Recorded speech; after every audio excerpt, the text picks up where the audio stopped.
time, go time.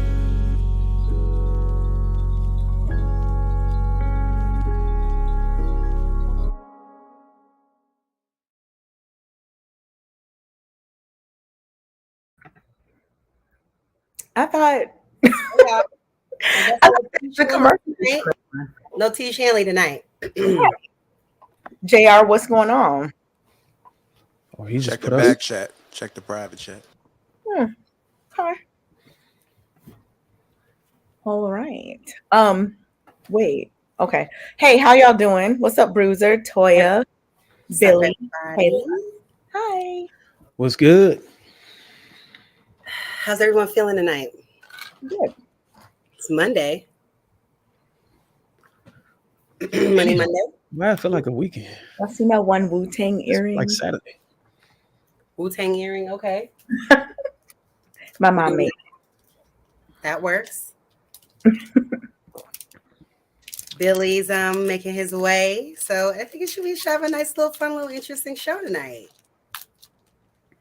I'm glad to have Toya and Bruiser back. You guys were so great. I'm glad to have y'all back. So how interesting is this show going to be on a scale from 1 to 10? On a 1 to 10, I think I'm going to give it a strong 9. Okay, I'm going to give it a weak 9. I'm going to give it a strong 8. But, I shoot for the stars, so I'm giving it a 10.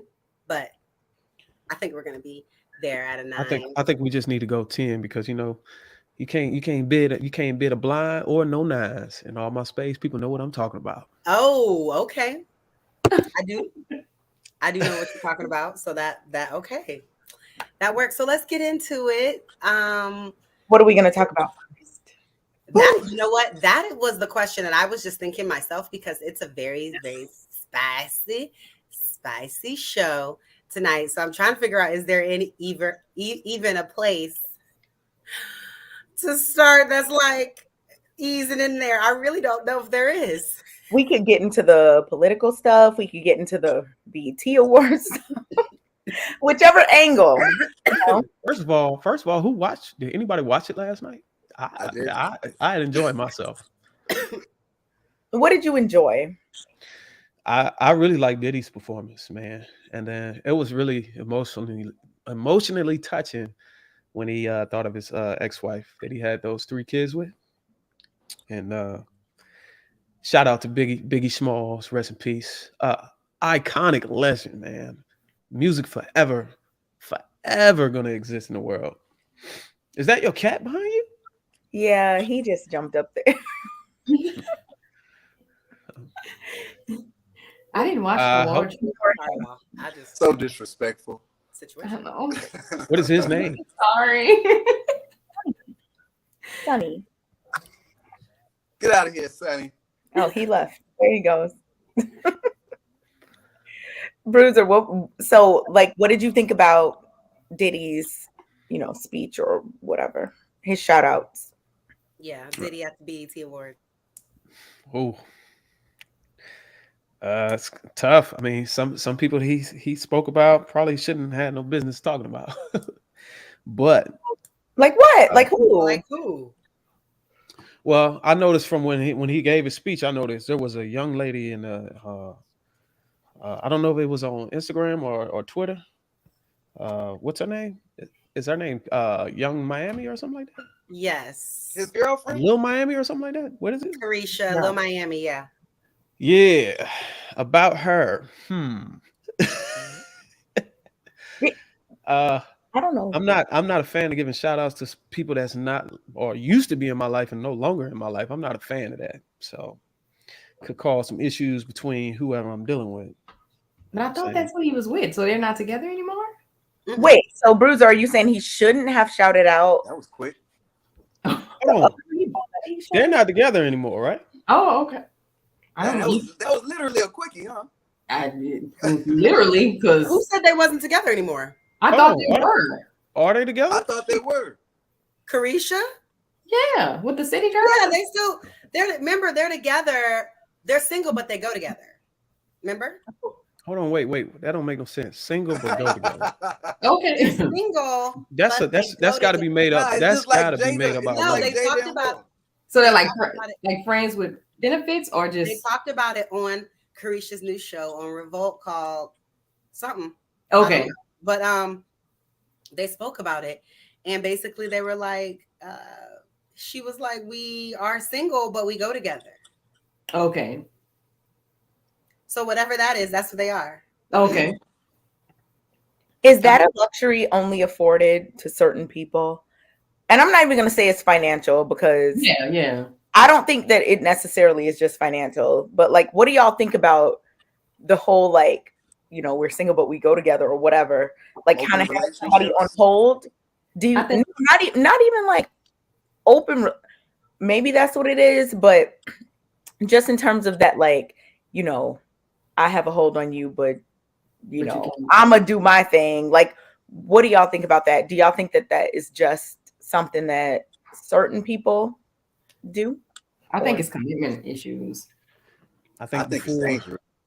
I think before the 24th, it was okay, but ever since this new law, it's become very dangerous.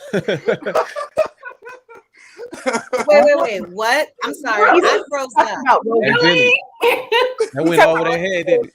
What did you say? I'm sorry, I froze up. He's talking about Roe v. Wade. Yes, Lord. He said before, like, it was overturned, he was like, I guess cool with it. I don't want to misquote you, but then after that, it's like a much different situation. I get what he's saying. Shit done got real. That's all I'm saying. You got to be careful about who you're being open with. No, you good. You're in my state. Long as you willing to rack up some sky miles and some miles on your car, because you're gonna be traveling to those states that allow it, right? I mean, what is going on? How many women were y'all having abortions for you before this happened? I never had an abortion. That's what I was about to say. Like, people never have, and I don't know what's happening. Where like, is this is not a normal form? Why do people keep talking about this? Like, this is some kind of normal form of birth control. Well, I think for some people it is. They really have been using it as such, which I mean, I don't necessarily agree with. Me and my girl was talking about the reason why they're going to regulate it is because they're tired of people coming in there ordering abortions like McDonald's value meals. They're like, let me get a number 5 with the Percocet. No, I'm gonna get the number 6 with the Xanax. I'm gonna need to take a nap, girl. I'm a little tired today. And you know what I'm saying? Like it's getting ridiculous. Like everybody always talks about, like, you know, the main reason why it should be legal is because of, you know, rape victims, and problems like that. But that's not the case. Of like 90% of the people who come in there are not rape victims, are not victims of anything. They are victims of their own circumstance. They put themselves in that position, and now they want to get rid of it. They want to, you know, reverse Uno card. And so they're like, no more reverse Uno cards. You're going to have to play, you know, by the rules. You're going to have to play fair. And everybody's like, no! And I'm... Give me my reverse Uno card back, please. It's left up to the state instead of being like a federally, you know, a federal thing. It's like state by state. And, you know, sometimes people say what other people are doing. No one ever knows what anyone is doing or why, because it's none of anyone's business. Like, somebody could just say, this is what I'm doing or this is what I'm not doing. You have no idea why they're doing that. And I don't know. I'm not going to assume to know why anyone makes a certain decision that they make. I'm glad I've never had to make that decision. It's not something that I don't think that's something that people want to do. Like, ideally, like nobody's like, yeah, I'm just, you know, I hope that this is what happened. Like, I don't think that's the case. And like Kayla said, I think that, you know, while these conversations are going on, like, things are the same as they were yesterday in terms of just people's behavior, right? At what point? Like, to differ, I think the behavior has changed. What do you think? What do you think has changed between like the 23rd and the 24th? You said the 24th was the day. Yeah, I believe it was the 24th. Whichever day. Don't quote us. You know, whatever the day was. You guys. What do you think changed from that day to that day in terms of like everyday people's behavior? Well, I think specifically a target are sexual behavior. Uh, Carelessness, to be precise, has been targeted. You know what I'm saying? You can no longer be careless. Uh, Granted, I mean, if you live in a state that still allows it, you know what I'm saying, then yeah. And if you really actually got the means to travel and, go out of state and pay that handsome fee, which is subject to increase drastically, this is gonna be a moneymaker. I was almost thinking to myself that I just need to go ahead and go to one of these states that allow it and go ahead and open up my abortion clinic. But you know what? I'm not gonna even do that. But yeah, the change is you just can't be careless anymore. You really got to think about what you're doing when you lay down with somebody, man. I think it's something we needed. I don't know if we need it on the turn at, at this kind of tone as far as taking away the rights of a woman. But if you ask yourself, when women had this right, I mean, was it in control? Like, was women as a group, as a mass, gender or people, what were they controlling? Like, what was going on? Like, was it messy? I think it was a mess, especially in the black community. You know what I'm saying? I can't really speak for other communities, but if I was to speak for other communities like the white community, I would say that this is a thing called it's called demographic transition. And that's when your race or what I'm saying, your ethnic group is on the decline. And you're trying everything you can to fix that issue. I mean, they even went as far as allowing people to cross into the border to try to, repotent that race, that white race specifically. And what's the best way to do it? Take away Roe v. Wade. Get those numbers up. And honestly, like I don't know, but white women are definitely mad. So yeah, I mean, I think that it's deeper than what people think. I think a lot of people are celebrating or whatever. And, just on some like, haha, now you're accountable without like really thinking it completely through.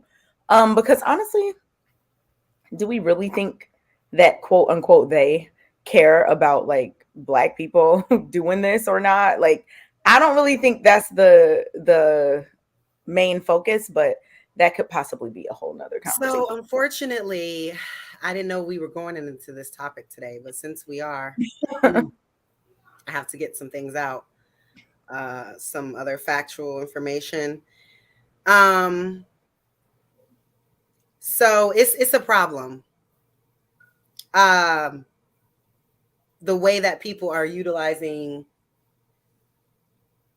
can we say, pro-choice, rather.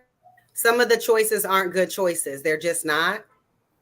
I personally know people who have this as a method of birth control, but it's only like 2 people in all the people that I know. You know what I mean? So when I was saying it shocked, there are so many people upset. And for me, I'm kind of like, why? Because it's a small amount of people that are abusing it, honestly. And it's just like the same people that are like going and getting it a 3rd time, a 4th time, a 5th time, when me and half the people I've gotten one. You know what I'm saying? So I just feel like that's a little bit crazy. But if we can get into kind of history behind it, the history behind it really was for Black people to decrease the amount of Black people. But it was one that started taking advantage of it more. And then that's where the came in terms of like them not being able to have the numbers to continue their race in the same manner, that it's been in whatever years. Where hold on, where can I find, where did it, hold on. I don't know. Well, I know in go ahead, sorry. 1973, I know in 1973, I want to say that's when it all got approved as a right. I mean, let's just be honest. Like before then, this wasn't like no right. So all these women are coming around talking about some men shouldn't have control over a woman's body or a woman's right. I mean, when did men not have control over women's rights? From my understanding, ever since the government existed, men had control over everything. So this notion that men just started controlling or being a dictator over a woman's body is beyond me. Shit been happening. Bruiser, I don't think that people are saying that men just started, being in control of, certain political things. I think that it's becoming a or has been a conversation in terms of women's reproductive rights specifically, because there's not like a comparable situation for men in terms of, and I'm obviously like, women are the ones that carry the fetus, embryo, zygote, whatever. But I'm saying that like there's not another situation that I can think of where political decisions are making, impacting men's lives in terms of choices they can make about their body.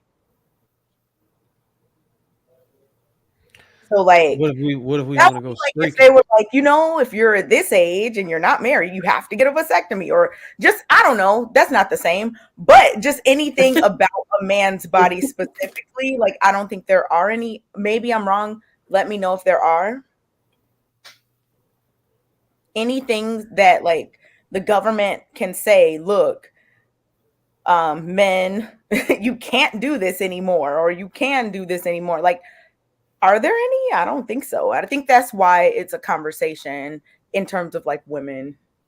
I don't think that's a fair argument because, men doesn't have anything coming out of their body that is an impact on the population.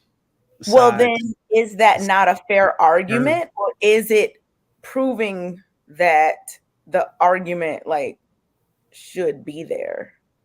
Well, the argument shouldn't be there on the side of a man because men are not like, you said a vasectomy, but that even then, you know what I'm saying? That was just the first thing I thought of. And I think I said right after that, like, that's not the same. But yeah. I'm just saying, like, well, I know women are the ones, females carry the, pregnancy to term or, whatever the person chooses to do. But like,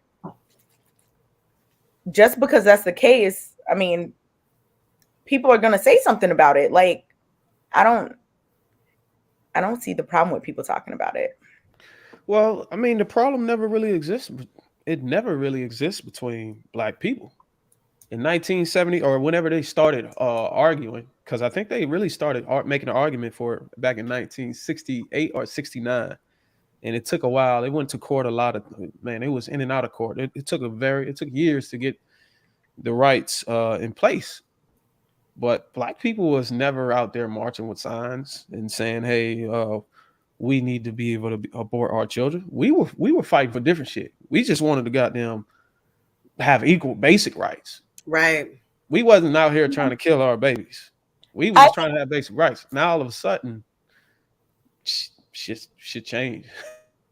But what are you saying? Like, do you think that Black women are the main people out here marching about this? No, I'm not saying Black people are the main people out here marching about it. I'm just saying a lot of times Black people are piggybacking off stuff that don't even really have shit to do with us. You know what I'm saying? Well, if we look at numbers and things, Black women do get abortions. But our population is not in a crisis. Like, right, but that's like another facet of this conversation, talking about like the whole population control and trying to make sure certain races don't dwindle or whatever. Like, I've heard those arguments before, but like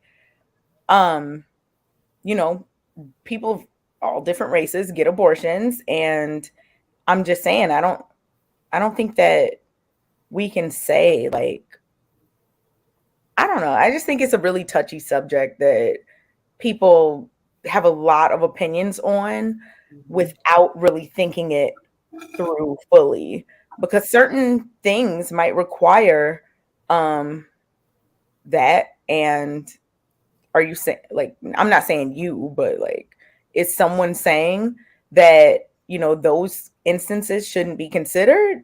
Like if you have a certain type of pregnancy or if you know a certain thing. I mean, of course they are, but I think for the majority, people are not. That's not the majority. I think it's less than 10% of people that have like the, what is it called? A pocket? I don't even know how to say it. Like in the fallopian tube. Yeah, a topic. Yeah. So really the majority is just unplanned failed birth control is really what it is. I mean, but no one knows.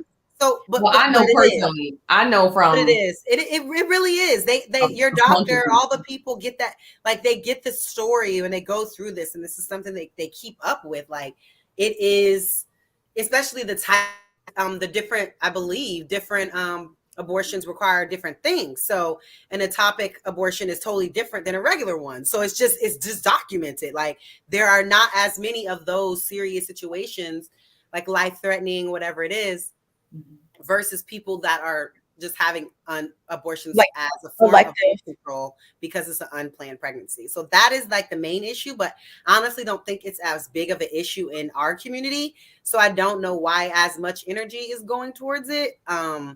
But and then on top of that, like ectopic pregnancy, that happens in the fallopian tube. So normally when a woman finds out that she's pregnant, it's because the fallopian tube then ruptured. Right. So she goes to she goes into the hospital and they remove everything. But as far as the abortions in itself goes, a lot of women honestly do look at it as some type of birth control method, and it's not.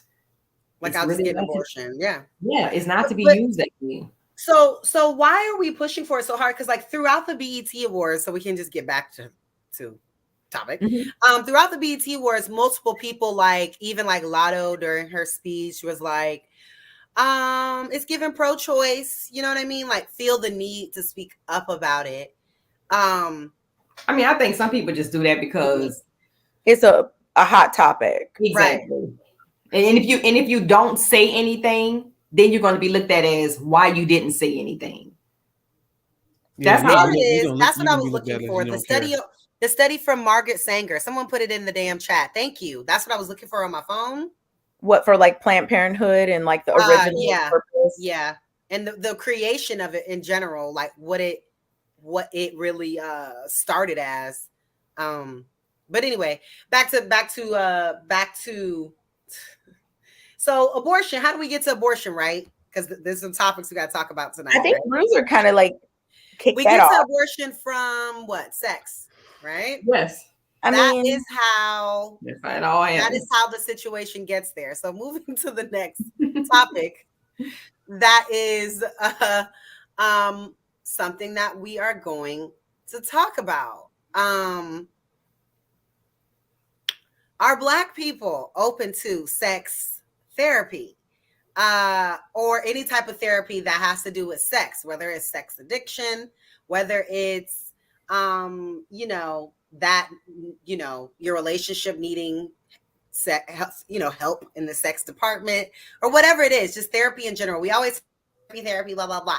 But like clearly these children out of wedlock, all of these abortions we're talking about. I mean, do Black people need therapy in the subject of sex? Like, is that something we need to talk about more and need to push more? Because what do we need to do? Oh my goodness. I think we need to have more control, follow, I think it just, a lot of people, we just don't have structure.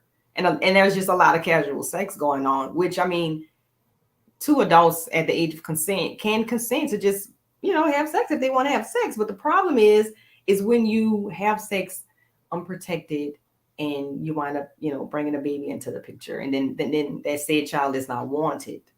But I mean, two adults can do as they please. But I don't think that nobody doesn't know enough knowledge of what not to do. I think yeah. The excuses are done. Everybody knows what, like there's it just happened. Like at this point, nothing just happened. It just happened. No, I don't agree with that. I didn't know.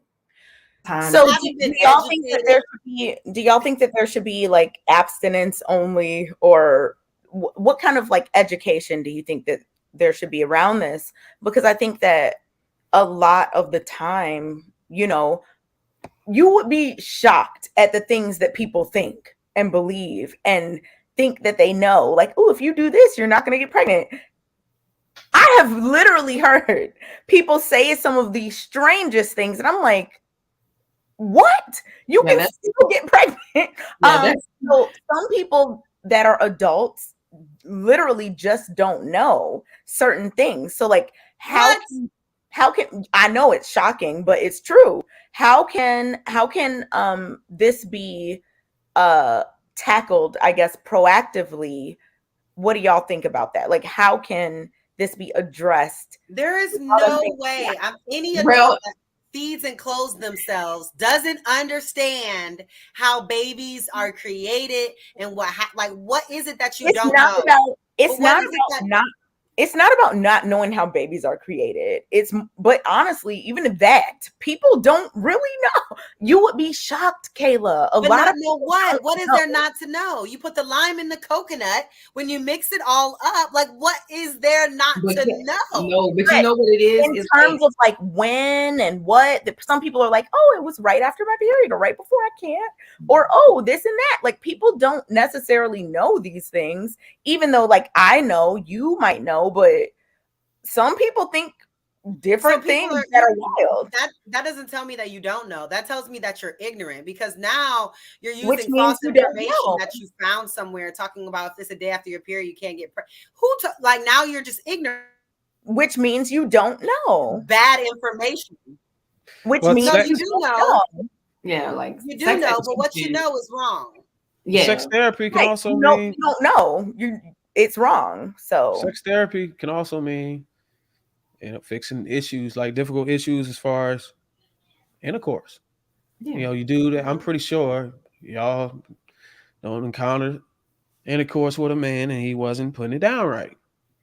You in a relationship with this guy, and it's something you got to deal with because you feel like you committed, and that part of the relationship is just not cutting it. So what do? You go have sex therapy. You try to fix the problem. I think a lot of people are not doing that because they may be either embarrassed to go to therapy and be like, yeah, what can my wife do? I've been trying to get her to do this for me. She just don't want to do it, or she's not doing it right. I think people just don't want to maybe hurt someone's feelings. I don't know, because we're all adults, and like you should be able to communicate that information to your. So you can't imagine your man said, "Look, come on, Toya, I set us an appointment because you know what I'm saying, you just ain't been giving me head the right way."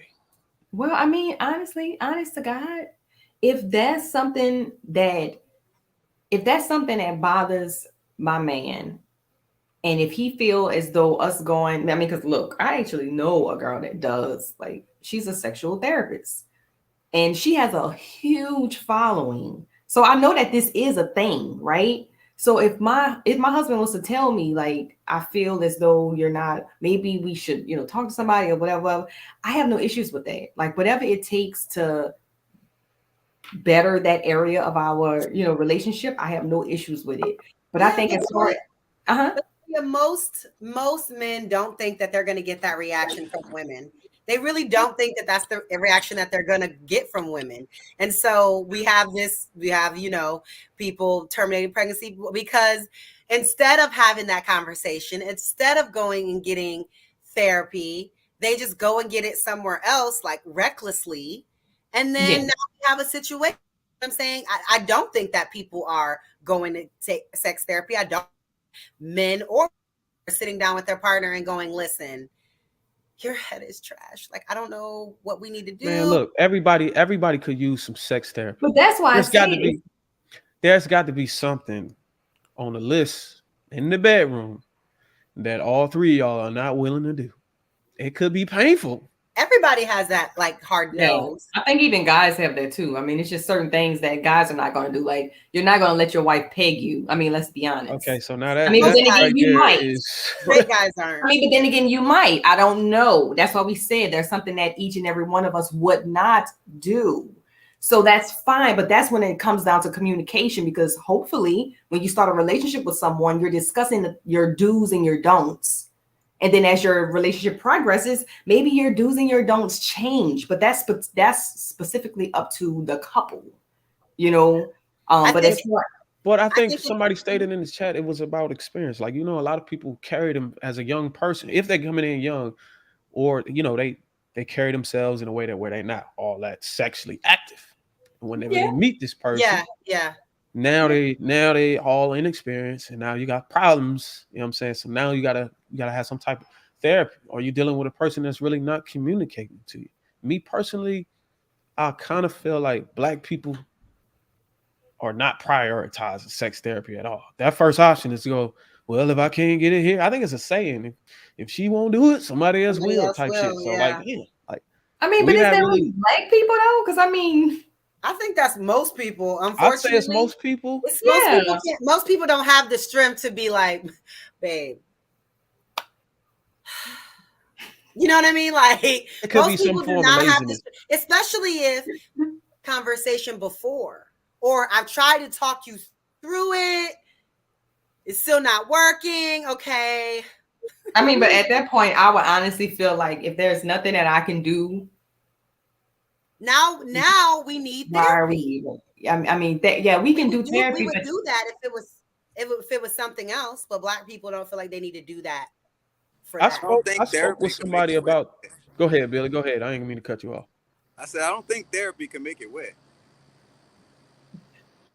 Well, no, I think therapy can, because girls who maybe aren't getting there, it also can lead to. It also can be connected to other things. I'm saying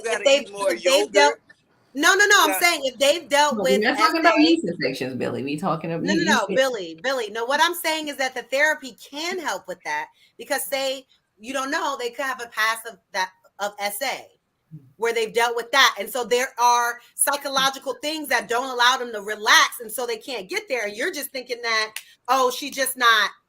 You know what I mean? Or it could be something that's dealt with her childhood. It could be something with you. So like mental or emotional blocks, mental or emotional blocks that need to be explored. It's not just like, hey, therapist, what do I do? Like, it's more so, a deeper level, discussing certain things that may be affecting someone that could also affect, these areas in a relationship. You gotta look at the mindset too, man. People are ashamed to come out with their fetishes. They may feel like you may look at me a certain way, or you may look at me different. You know what I'm saying? They don't even never like talk about it. They just want it just to happen. So those are, I'm not gonna say they're weak-minded. I'm just saying they're intellectually challenged. They don't know how to deliver. They, like Toya said, they don't know how to communicate. Yeah, and you can make it that bad. You can make that worse. People, I suck on toes. I suck on them toes, girl. Okay. Well, you better tell them, Billy, if that's your thing. This little piggy with the market. But that's why I say, like, to me, honestly, in the beginning of a relationship, these type of things should be discussed. I mean, well, look, I'm a communicator, so at the beginning. Oh yes, I discuss certain things. I'm not saying like the first date, but okay. Oh no. Like when we're agreeing to be exclusive. Yes. Like you need to, like, you will want to know what would you not want me to do, or what are you okay with me? It's just I just think there should be lines of communication, because what you may be used to in the bedroom with your previous lovers, I may not be. So, and you know what? People need to understand and like change expectations as well, because that could be a thing in terms of like what Billy was saying earlier. Oh, maybe she's not getting there. Well, maybe because you're not doing something that maybe she's used to doing with the person that she was with before you, and you don't do it the same way. You know what I'm saying? Like there's lots, and it's not even that she misses him. You know what I mean? Like, or maybe she's just used to Bob.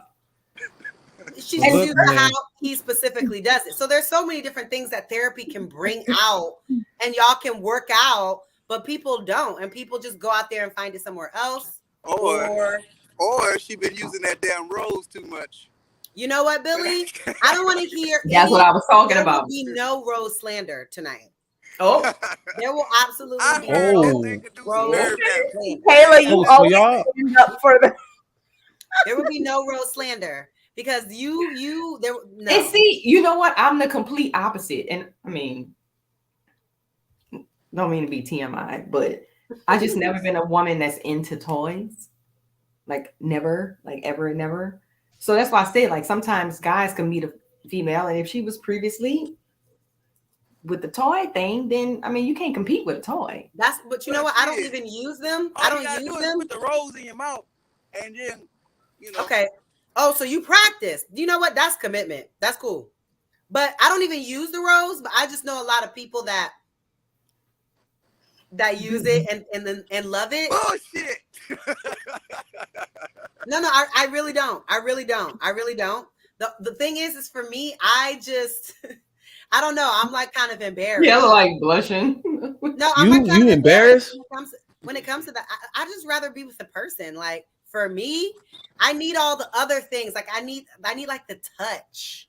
Like I don't know if I can ever get there with just that. But I do know people, and women in particularly, that are single and maybe not the most attractive and maybe not the most desired, and they need to feel good too, God damn it. So I think that the rose, we should no rose slander. It is, toys are acceptable for adults. Okay.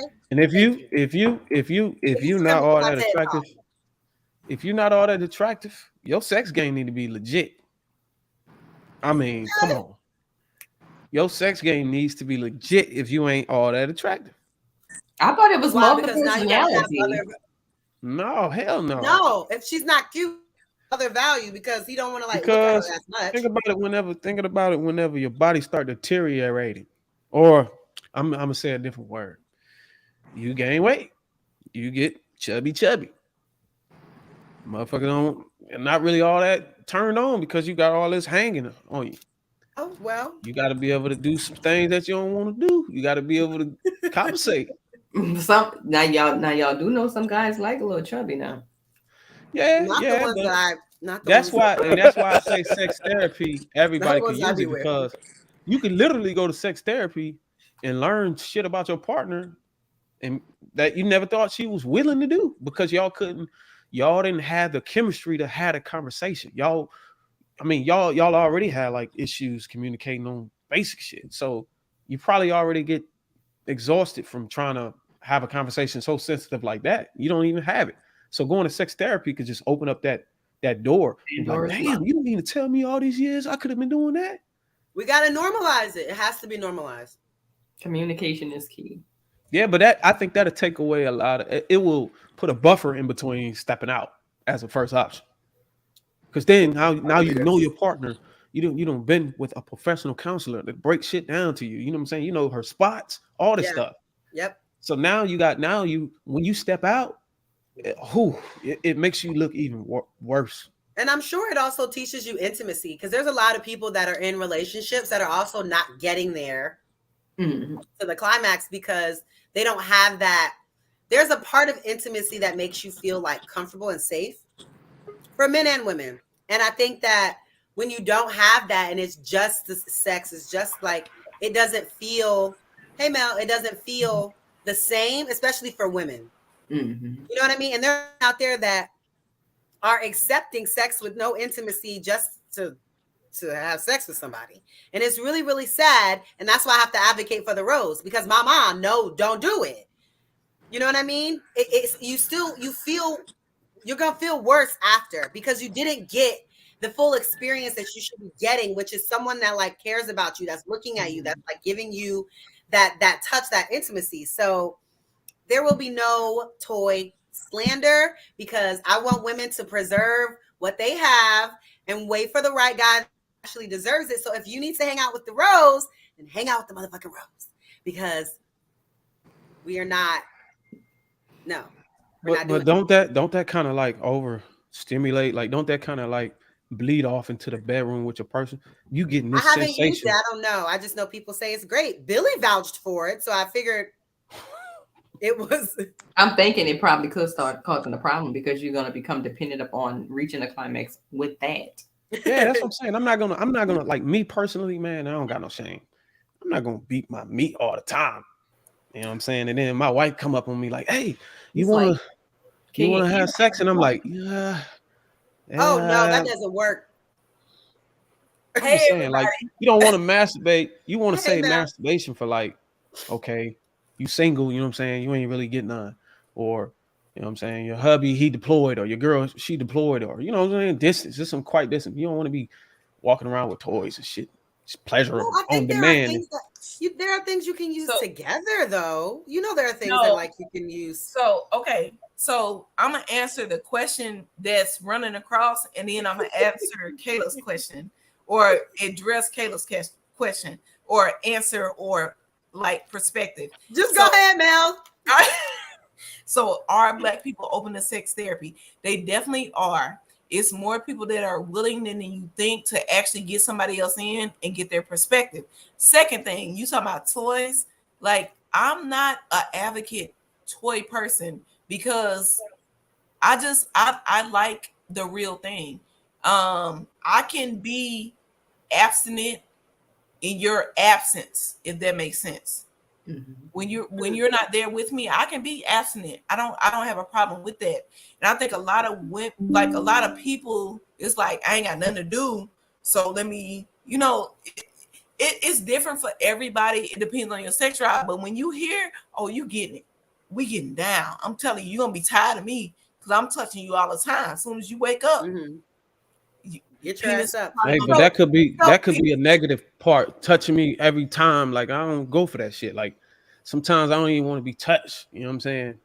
No, especially if I'm on fumes. If my shit already like, and I ain't got shit left, don't even bother. No, Mac, I did learn that though. I was gonna say, no lie, I learned that.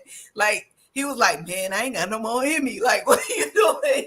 Like, yeah, he's just like, chill out.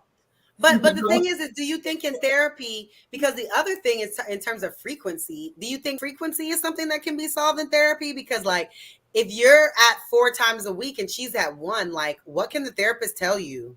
They can tell you a lot. They can tell you more about like why they want to be so because a lot of people don't want to be intimate to just have sex. They want to be intimate, not just necessarily have sex. They want that intimacy, that touch. Like, because with me, like, and I've said this before, my love language is physical touch. So sometimes you ain't gotta just fuck me. Like, you touch me, all that, just like be around me. Sometimes if I'm cooking, cleaning, you pat my butt, like that will be my thing. So it gets that's that love language, ain't it? Right. Yeah, love language. Yeah, you have to like identify like what they actually like, because it's not always sex. Sometimes we always use sex as an excuse to say, hey, this is like, let's fuck 10 times a day. It's not that. It's really like how like you're loving me. That's why I say, I'm like, sorry, I came in like a cannonball. No, that's fine, girl. Go ahead. But that's why they say like foreplay is an all day kind of thing. It's not just right before the act happens. It's like literally all day. So like, if I'm around my husband, he's always gonna touch me, hug me, kiss me, something is gonna, there's some form of affection that's being shown. But some people just honestly think that, oh no, we do everything. Yeah, right? I know. I learned that. That foreplay is, you're right. Foreplay is like, it start from the beginning of the day. From the time we wake up to the time. Y'all foreplay is a little different now. Y'all foreplay is like sentimental shit. Like this small little gestures and shit to get you going. Like, hey, beautiful. I like flowers. You know what I'm saying? Get a little soaked. Our foreplay is different. Like, is it? When I come in the house, I'm taking my boots off. Shit, I'm bucking my pants and give me a little, get a little tip. You know what I'm saying? Go. What? You know what I'm saying? I don't give a fuck about hey, foreplay. Baby, you look handsome today. That shit ain't all right. I already know I look good. Fuck. That's not foreplay. What you gonna do about them lips? You know what I'm saying? So okay, so what about like if you're at work and I text you and I be like, I'm expressing stuff like not necessarily. Yeah, but you gotta go into detail. But just like hey, like, man, sending dirty messages. Dirty. Man, you ain't even got to do that. You ain't even got to like. I already know what it look like. I'm laying with you all the time. You know what I'm saying? Yeah, I don't need to know all that. Like, I think it's the language. I think I'm big on voice notes. I'm into voice notes. So I think a cute little like 3-second note saying like something dirty, like in the middle of like a work day or something like that. Or if like he works from home and y'all are home and like you like do something like a kiss on the back of the neck while he's like in the middle of a call or something, you know what I mean? And then just like leave him alone for hours. Like, you know, there's so many different things that you could do, but still, if there's an actual issue in the relationship, whether it's communication or whether it's hormonal, I think going to therapy will help. And you figure that out. And I think that should be the first thing you do versus like getting it somewhere else or even thinking about getting it somewhere else.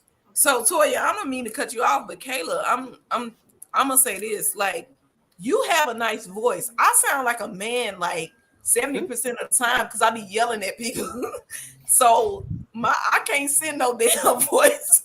Girl, you gotta put the voice on that you put on like when he's asking you questions in the bedroom, like that voice. Male like no. You gotta, and then you get close to the phone. You do it. You get the phone like this close, and then you send it like. No. You're gonna have to go ahead and explain that. Hey, Mel, does your man like your voice? I'm sorry, y'all. Hey, I'm Aaron. Okay. To answer Big Man's question, he does. And I don't. Okay, so that all that matters. That's all that matters. If you whisper in his ear in that same voice, he gonna like it. But when I hear it, I'm like, man, I was mad. Don't nobody like to hear their real voice though. Think about it. I don't on playback. Don't nobody like to hear their voice. Just I don't. Practice it. Just practice. Don't be faking with the orgasms either, man. We can tell when you're doing that shit. No, what is up with you tonight? No, you cannot. This is a fact. It's just you can't. You just can't. Listen, if your leg ain't twitching, I don't believe shit. But I'm telling you, I would say he does like my voice, and then he does know when I'm like putting on, trying to be like extra sexy, whatever. Because he asked me like, "You good?" Because like right now, I know y'all. That's not the right question. But no, he asked me because he cares about if I'm good or not, like in real life. So sometimes when I do extra stuff, he like, "Babe, you all right?" You know, and I'm like, I'm good. I had a long day, but I was just trying to be cute. And I said like that. He was like, "But you already cute."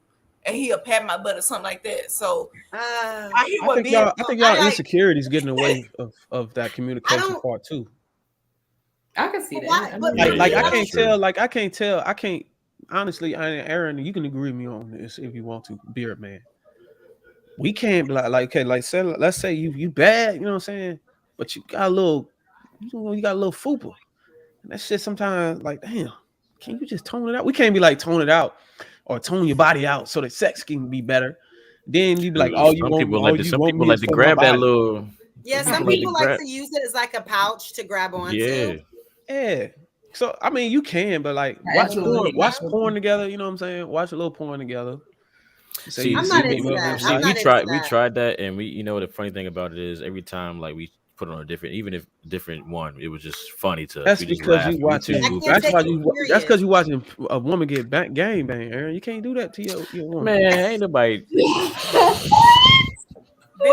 Daddy say he liked. Did he call you out, Aaron? What had happened? He don't know nothing about what's going on in my house. I don't know what he's talking about. Oh my god. Your man like, no, we know. It just, I don't know. It depends. I'm going y'all. I know, but I know what you mean, Bruiser, because men are visual, but at the same time, I mean, there are ways around that. There are like costumes and like different clothing you can wear that can mask certain things, and you don't have, I mean. But Kayla, like, what if you have a man, like, even with me, like, I gained a little bit of weight, like, in between, and it wasn't in between kids or anything, like, because he knew me before kids, after kids, like, he knew me when I had kids or whatever, but I gained a little weight, and then I had got, like, a little stomach, and then it was to the point where he was just like, man, I don't mind your stomach, I like your stomach, you good, like, however you're comfortable. So it comes to a point where it's not like about, because I had took a break. I took like a 2-month break, and I got not a huge stomach. Like, I'm not big. But he was just like, he likes my stomach. So I think what Mac is trying to say, what he's saying is, at the end of the day, like, how do you and your partner communicate, especially when it comes to like how you look physically? And you know what? Where it needs to start. No, I heard you. You know where it needs to start. I said Mac. Did I get that right? He ain't paying attention. Yeah, you got it right. Okay. You said I like the who? No, I didn't say you like any. You missed the whole thing. She said you be getting pegged, but you can go ahead. Wait, what? What is that, my bro? Goodness. No, what I was gonna say though is that Mel, I agree with you. It's just that people are not. The reason why it's not fucking working is because people are not honest. Like y'all can sit up here and say he's like, oh, I like it like that. Like, oh, I like.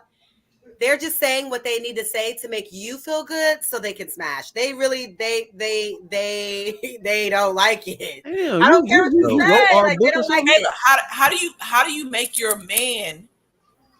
How do you get to the point where you can make your man be like Max said before? Be honest with you. This is a different Rubik's Cube. My bad. Be honest with you that they can have that conversation without it being something about something they want from you.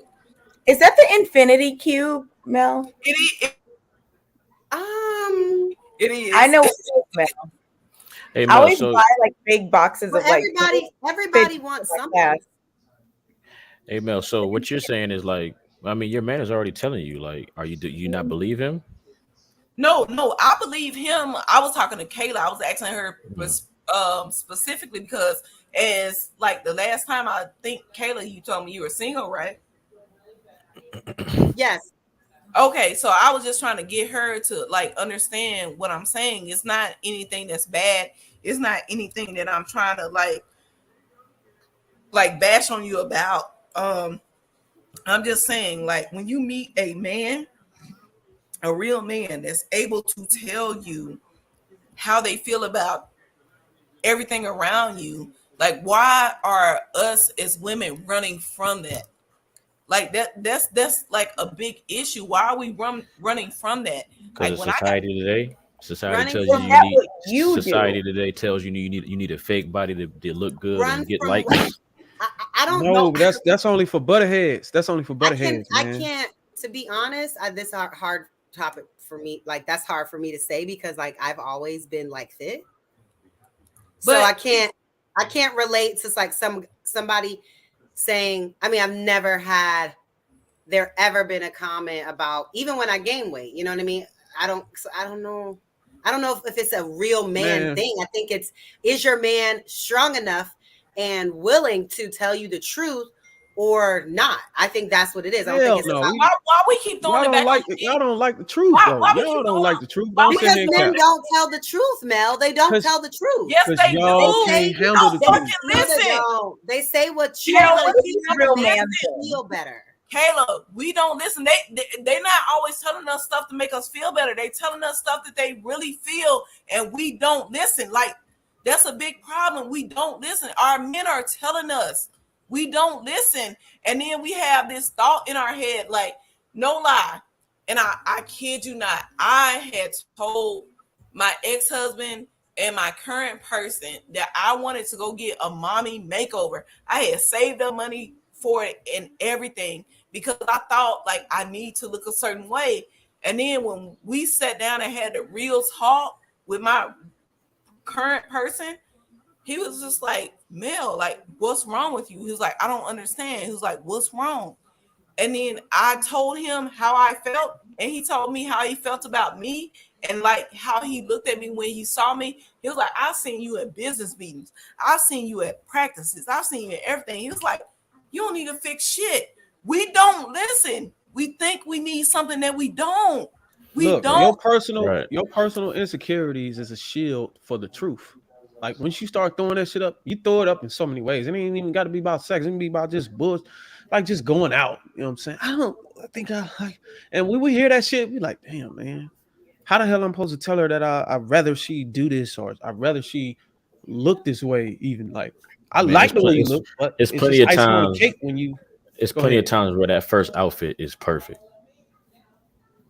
And we be telling you, and then you go back in the room and say, I don't like it, and you take it off and be like, all right, well. Because if I ask my wife, like if I take, let's say I'm about to post something on Instagram, a picture of me, right? And I got different options, and I'll show her. The one she might pick is not what I'm going to like either. She gonna be like, oh, you look good in this. This is the best one. You smile in this one, stuff like that. And I'm not even gonna post that. I'm gonna pick something totally different. It's just how it is. But let's say like you were saying, Mel, like you saying like he compliment you all the time, right? And then let's say you go out to the city or something and go out to a party and some dude come up to you, random dude come up to you and tell you look good. You'll believe him way before you believe your man at home, and that's what we gotta change. Well, I mean, like I said, I think men like peace.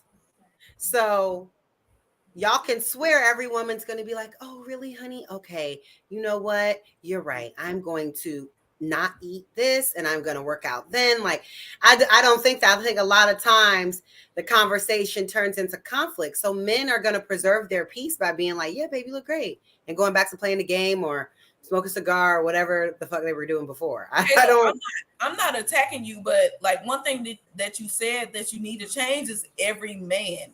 Because it's not every man. I'm just speaking like in general for the general population of men, like not every man, but obviously I'm just speaking to the majority of men.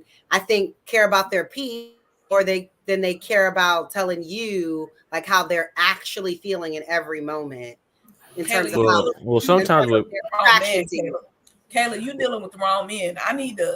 Somebody need to set you up with. Well, I'm not talking about me though. I'm talking about the women out here. I'm not talking about me. A lot of women out here it's a divide because women in general, if you want to do the divide debate, women in general, they expect someone to want them a certain way. Men in general want them to expect a certain trait. And when I say trait, I mean TRAY. Like a lot of the men that they're dealing with want women to like, yeah, look a certain way and then come home and bring some. You know what's sexy for? You know what does it for us? When you are comfortable in your own skin. If you comfortable, we know that you're comfortable in your own skin, we can skip all that bullshit, insecurity, and all that shit. We're even more comfortable to talk to you because you're comfortable in your own skin. But when you got all this shit going on with you, you don't know how you look, or you don't like how you look, or you're just creating these obstacles in front of us to have that direct line of communication to you. But right, and then Kayla, you were speaking on like how you were saying when you like how men don't, or when a compliment comes through and stuff like that, and we don't believe it, or sometimes you just don't, you want to hear it more from a man, and a lot of times in brutal honesty, we don't be thinking about it. Like you could be walking by with a whole new outfit on and with makeup on. Sometimes you can walk by, we'll see it, and we just not thinking to say it. Like we could just be in the moment, like. And then they'll be like, "Oh, you don't like how I look," and you're like, "No, what you mean?" Like it's just how men are. We just no, I don't think so. I don't know because in the good majority of my relationships, like if not every day, every other day through whatever point, and be like, "Damn, baby, you look good." Even but like, how long are those relationships? I mean, 3 years, 7, and 4. So 7 years. So 7 years, a dude was doing that to you every day, almost every day. And that's a lot, man. You need to stop smiling. She's smiling with a lot. God damn. Kayla, me and you need to talk. Yes.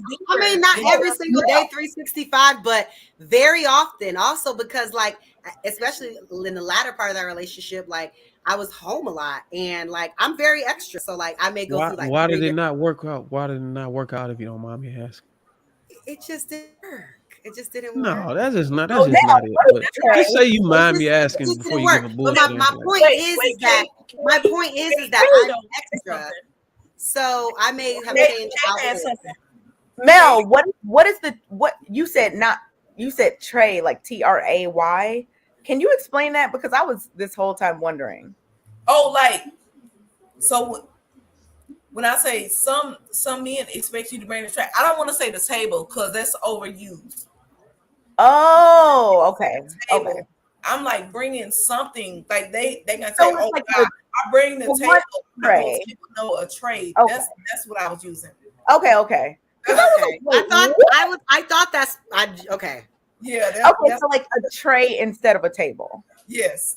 Okay, because I'm like, wait. I don't try to monetize that. I need to monetize I'm like, that. So you talking about the tray that I have when I'm watching TV in the living room? I was like, is this a TV dinner tray? Like, what kind of tray? Yeah, I mean, maybe that's the tray she's talking about. Just bring She's in talking about like something. a tray you pull up at your grandma's house. Like, there's a tray.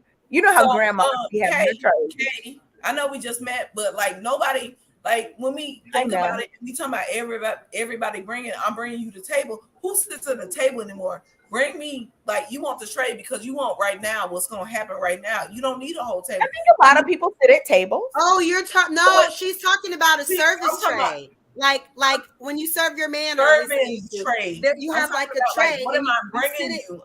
You sit okay, on so their like lap. No, Mel, you're like on the plate. tray. Yeah, Mel like, what am I bringing you on the tray? That's what I'm talking. It may be a Mississippi thing. Like but if you're okay, Kay, if you're having breakfast in bed and you like he brings right. I know the tray that she's talking about, but like, you know, when she said who sits at a table, I'm like, many people still sit at a table, but no. First of all, we still sit at a table. I have a very nice table in there. But the real question is, have you ever been on the table? Of course. Doing what? Oh, you say of course, like you just automatically check all the blocks for the man. So I ain't gonna lie, I'm pretty sure the whole checklist is filled with mail. So y'all telling me it's nothing. It's not that things aren't checked. It's just person that deserves them. It ain't that they're not checked. So Matt, let me say this.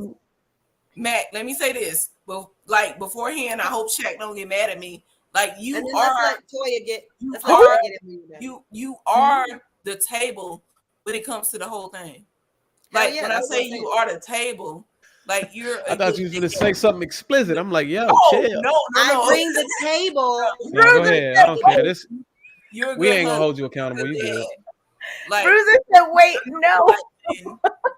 When Shaq don't feel good, you're there for her. That's the table. I don't know what other people's table is, but I know with me, when I didn't feel good, like with my daughter, I had postpartum like really bad. So like having somebody there for me, like that's the thing. Like you're the table, like when you need that mental health, when you need like somebody there to cook, clean, somebody there to like be a good husband, father, whatever. That's the table. Like everybody look at the table, they look at it monetary. It's not monetary. Like you can't buy me. It's no amount of money that you can do for me, Melanie, they can buy me because I make my own money. I need hell no. The right money can buy that box. So just stop. Wait, hold on, Mel. Is it like you're saying not true, Mel? Mel, are you saying that the man is the table and the woman is the tray? No, I'm not saying that. What I'm saying is, I'm trying to get the analogy. At different times, you have to be different things. Sometimes you have to be the table. Sometimes you got to be the tray. But we have to, like, we don't give our men enough acknowledgement on how much it means of us being there.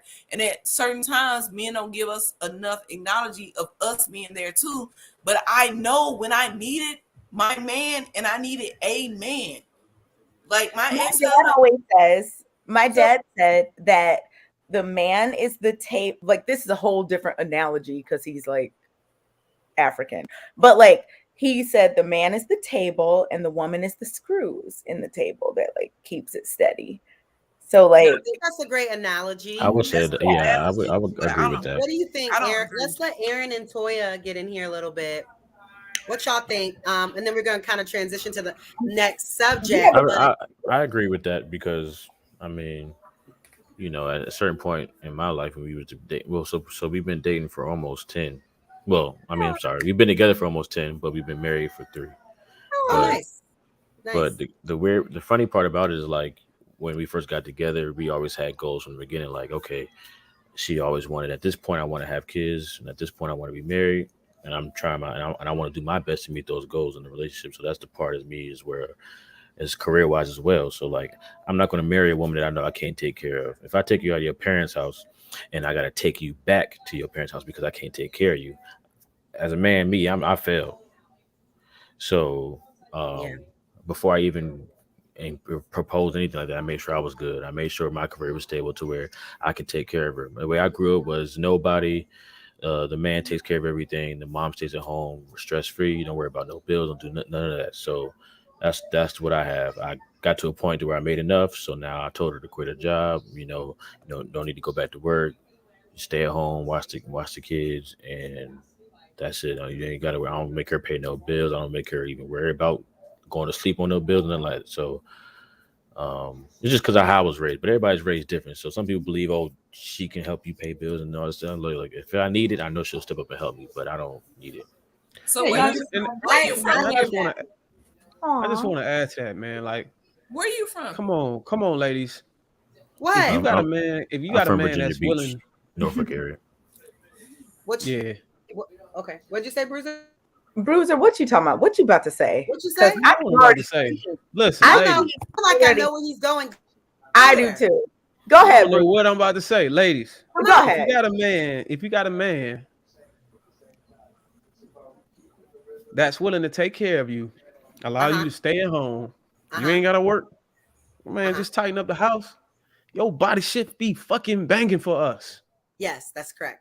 at all fucking times. I think the reason why a lot of women are trying to skate and be independent so they can just be shitty like they want to be. Oh, I didn't They can expect just that. let their body go and not worry about being taken care of. But when you So let I a didn't man expect take care of you and provide for you, make sure your body is tip top shape at all fucking times. Bruiser, do you think that a lot of women, I'm just asking your opinion, do you think that a lot of women that are out here being fully taken care of, they have nothing to worry about, are just like not fulfilling that, requirement that you just named? Man, I mean, think about that. You cheating your partner out of you being unfair. Okay, but that wasn't I said, do you think If I put 16 being hours unfair. if I put 16 hours in a day to bring home the bag for you and carry you, you can put 2 hours in a day. can you hear me? I said, do you think that is what is the general thing that happens for a woman that's at home, not working, not stressed out by whatever the case may be? Do you think that like the women in that group are just like, you know what? I'm just gonna, I think Toya, that drastically well, minimizes the need for sex therapy. I was gonna When say, you Toya, on I your no, Bruiser, you're just ignoring Hold on one everything I second. One I at a don't know what time. you asking me. You gotta rephrase it. I'm Okay, Toya, yeah, one at a time. I I'm gonna couldn't be hear. Okay, Toya, go ahead, because Bruiser just doing whatever no he wants. what Hey, what just rephrase it. Just rephrase it. I'm Toy Kay before you go, I'm gonna be the man in the middle. I absolutely do, because when You do what? I do agree with Matt. Well, Bruiser, y'all got Bruiser, because when I was the man in the middle and I was working 16 hours, when I came home, drop off that dick. It shouldn't be no laundry. It shouldn't be nothing. It shouldn't be no dishes. I should have a meal. I expected the same thing when it was on the other end, and you're working 16 hours a day. Like when you come home, like if you want to do it or whatever you want to do, let's do it. You're gonna have a meal when you come here. The house gonna be clean. It's gonna be like I'm so confused. Man, listen. Are we talking about sex? I I don't don't know give a damn what about the house anybody at this talking point. I don't give a damn about the house at this point. We talking about sex therapy. This right Yeah. here eliminate the need for it. If you got a man that's most women will have that man. If you freaking present yourself in front of those men, and you carry yourself to these places where those men are, you carry yourself in a way where you attract these men, you can stay beautiful, and that's all you got to do. But all this independent shit, man, you got to go work 16 hours yourself. You can't keep up with your body like that for real. okay, Kayla, Matt, don't do that. I think You know what? I will admit that it's harder. It's harder. I don't know because what's it's going on with this more- conversation. You're more tired. You Like, work? Do you work, Kay? physically, you're more tired. Than Do you work? How often do you go to the gym? 3 to 5 days a week. Okay, so you work. Are you at the best shape in your life? I mean, I'm in pretty good shape. I ain't asked you that. Best shape of my life? Or you No. had the best shape of your life? No, because one time I was training like to Do be you in cringe at other women that look better one looking time than I you was when you training walk to be past in and you this be watching your man figure eyes? competition, and that was probably like the best shape, quote unquote, of my life. So imagine if you ain't had to work that 12-hour or whatever 8-hour job every day. Imagine that. Imagine how much 12 time you're gonna allot hours. to your beauty and your build. You To know where what? your man It's is just just- coming home like, You know God, what, you guys? damn, I'm working We people have My man like overtime for this says bitch. that daily. We have to concede to the fact that he just period. When you work, you have more time to put into your beauty. You just do. I You have mean, time to this is the work thing. out. You have time to keep This up is the with all of thing. this. Get your Kayla, hair hold on, done. hold get on. your And nails and done. y'all were talking about But you have discipline. time. That's Wait, how you wait, enforce well, big hold discipline. on. Yeah, hold on one This is second. the And you thing. have more energy for sex. Just period. Like it's just The thing you is, just have more I'm a- energy.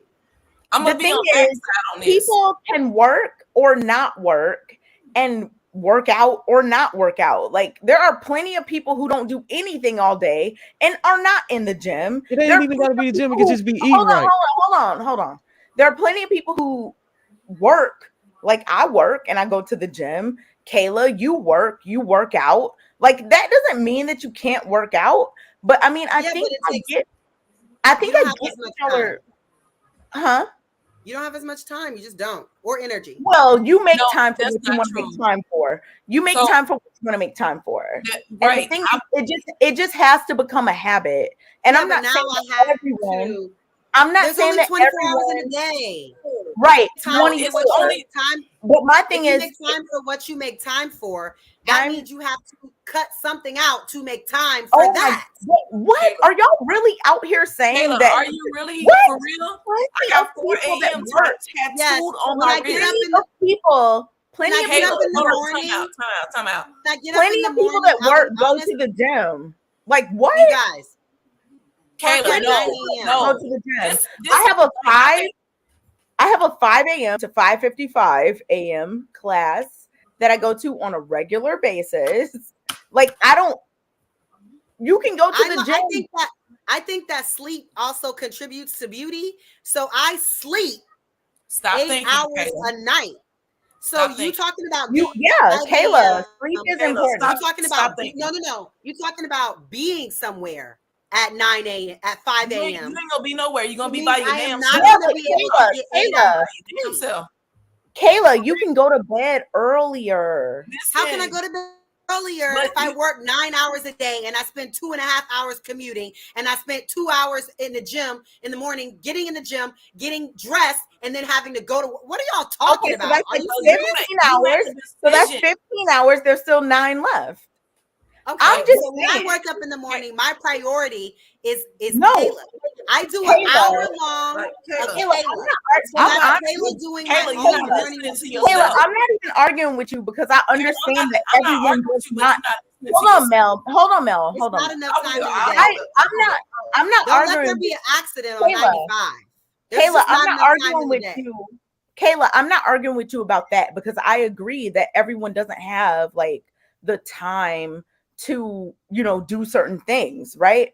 But I think a lot of people can take an inventory of the things they do throughout the day and come up with some extra time. If you're scrolling TikTok, Facebook, Instagram for 30, 45 minutes, replace those minutes with other things. And I'm not saying that that's easy for everyone. People have different circumstances, different things they're going through, different things they're doing.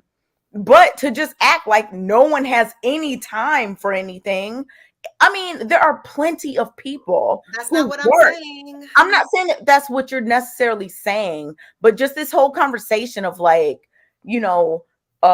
if you work, I think Bruiser was actually the one that brought it up. Come off mute, Bruiser. I think you were actually the one that brought it up. Like, if you're working, how are you going to be able to do this? Plenty of people, men and women, and any gender who work also work out, run, jog, do all types of things. We cannot act as if just because somebody is working, that's just an impossible task. Now, I'm not gonna say that like, oh, everyone should be. No, because people are at different points in their life. People are going through different things, and I can respect that and I can understand that.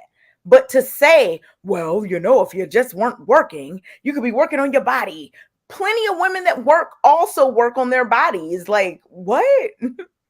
I just think you're not being realistic. You're speaking fantasy. You're not. Hold on. Who's speaking of fantasy? Kayla, how, Kayla? Kayla, you're not being realistic. What you're being is selfish. And I hate to say it like that. You're being selfish because when I was like, after about 20 something, when I was in the best shape of my life, you know what I did during my lunch breaks, when I had breaks, I jogged. And I have pictures of when, like, I'm jogging, I'm going to work out. It didn't matter if I came back sweaty or not. Like, I was jogging. I was jogging. So you make time. When I say you make time for what you want to make time for, like what Max said, it's important that if you're going to be that stay-at-home mom, that you actually have something like you excited to come home to. He didn't use that word, but I know he's excited to come home because I didn't see his wife. I'd be excited to come home to her too. Wait, whose wife did you see? I said Matt. Oh, Bruiser, my bad, Matt. Bruiser. I'm excited. I was excited to come home to her too. So appreciate the compliments. But so I'm sorry, I was on the phone. Oh, okay. So Bruiser coming home to. Oh, you got that, huh, Bruiser? Okay. So yeah. Kayla, let me ask you this real quick. Mel said she probably excited to come around the house like me too. So you saying like so Kayla? I know Shaq. I don't know you, but what I know is that what are you saying right now, and what you putting out into the world is real selfish, and it's really like wait, Mel, hold on 1 second. What's happened? What's happening? What? Oh, she named his wife's name. That's his name. Oh, okay. Oh, shit. Okay. Yeah. Oh, I'm sorry. His wife. I was like, what is happening? Mel, look, stop with all these names. What are you saying, Aaron? Between Bruiser and his household. No. What I'm saying is Bruiser, for the most part, like he wants to come home to something. That's what he's saying. And a lot of women that don't have to work, they have the men that are out here doing it. Us as women, they're not giving them anything to like be excited to come home to. And Kayla, what you're doing right now, you're like, if I do this, if I do that, no. Like what he's saying is like, make me want to come home to something. That's what I've been saying the whole time. So Kayla was kind of talking about the point of like not having time, right? It's yeah, time. Most people. Well, all I was saying, I was agreeing with Bruiser. So question with this then. So like, most people don't have the time. You know, some people don't work out every day. If you stay at home mom, you do. Okay. Well, so Kayla, you're just saying that you have more time. Yes. If you didn't have to work, you would have more time to invest in how you look. That's mathematically correct. You have hold on, Kayla. Hold on 1 second. You have more time to invest in planning. Just the planning of it all. Me even about when I used to stay home versus working. I mean, you just have more time to plan like cute shit, to do things and outfits, and like you just have more time if you're not dedicated to a job. And most people's job, if you have a real career, it's not just you go to work, you leave your job. Like when you come home, you're still thinking about work things. There's still a lot more. If you are a real career that's making real money, you know goddamn well it's not just I'm clocking out. You know it's not fucking that. You know you're still looking at emails on your phone. You know that you're still working like all the time. And that if you're a stay-at-home mom, you just don't have that. I get that, Kayla. Think about how can I please him or what can I do to please myself. All right, so let me ask you this. So hold on, Beer Man. I get that, Kayla. And you know, it's a fact that like a lot of people, even though we might say, like I even say, like, you know, take off some of the time for like social media and put it towards this. But sometimes people just don't have that energy to do a specific thing, right? Depending on whatever they're doing throughout the day. So I get completely what you're saying. I will ask you though, are you saying that like if someone does not have a career, like let's say they're a stay-at-home mom or like, you know, which, you know, is a job, but, you know, not a career out in the corporate world, whatever. Would you say that there's no excuse for them to not be in shape? Is that what you're saying? Like there's no excuse? Unless it's medical, there's just no excuse. Okay, because that's what I was trying to find out if like. So Toya, you said you didn't understand. You kind of understand where we're going with this. So it sounds like to me like y'all trying to, like, if the guy works and the mom is a stay-at-home mom, in my honest opinion, I feel like if my husband is working and I'm a stay-at-home mom, the home should be clean, dinner should be cooked, the kids should be taken care of, and I should be fit. Damn that. We don't have that issue. Okay. That ain't an issue. So what's the issue? It may be an issue for someone, but when it's we talking about sex therapy. Yeah. Okay. Cleaning up shit. My dick don't get hard for cleaning up. No, that is it. And I guess we can just go ahead and roll into the next topic because conversation has evolved. That was the topic. Yeah. So the whole point is if we bringing home the bag, okay, there's no reason you should be in tip-top shape. You should be at the top of your shit, your health, your body, all that shit. Mm-hmm. You should be at the top because a lot of people think cheating just is intercourse with another person. You could cheat your partner out of shit in other ways. Yeah. And this is one of the main forms of women cheating on a man that does go untalked. It goes, people don't want to talk about it because they're insecurities and body shaming and all that bullshit. But if you go to sex therapy, these are some of the things that they're going to talk to you about. Probably. Like how many hours out of the day you got going on? Well, I mean, how many hours? What are you doing with your time? Like, if your man is working and bringing on the money, and like Beardman said, his wife don't got to lift a finger at all forever. So that means your body should be at the top, at its highest potential at all times. I mean, and I agree that women should be in shape. I work, you know, I'm not a stay-at-home mom. I do work from home, but I work out 3 or 4 days a week. So listen. If you look at all these millionaires and these athletes, and these famous people, all the women on their hip, them motherfuckers ain't working at all. Bruiser, do you think that body is number one? Do you think that a woman should just whatever the body that her man wants? Like, because I mean, people want different types of bodies, right? Some people want a muscular body, some want like a skinny. Like, I mean, no. Hold on, Mel. He's here. I can ask him.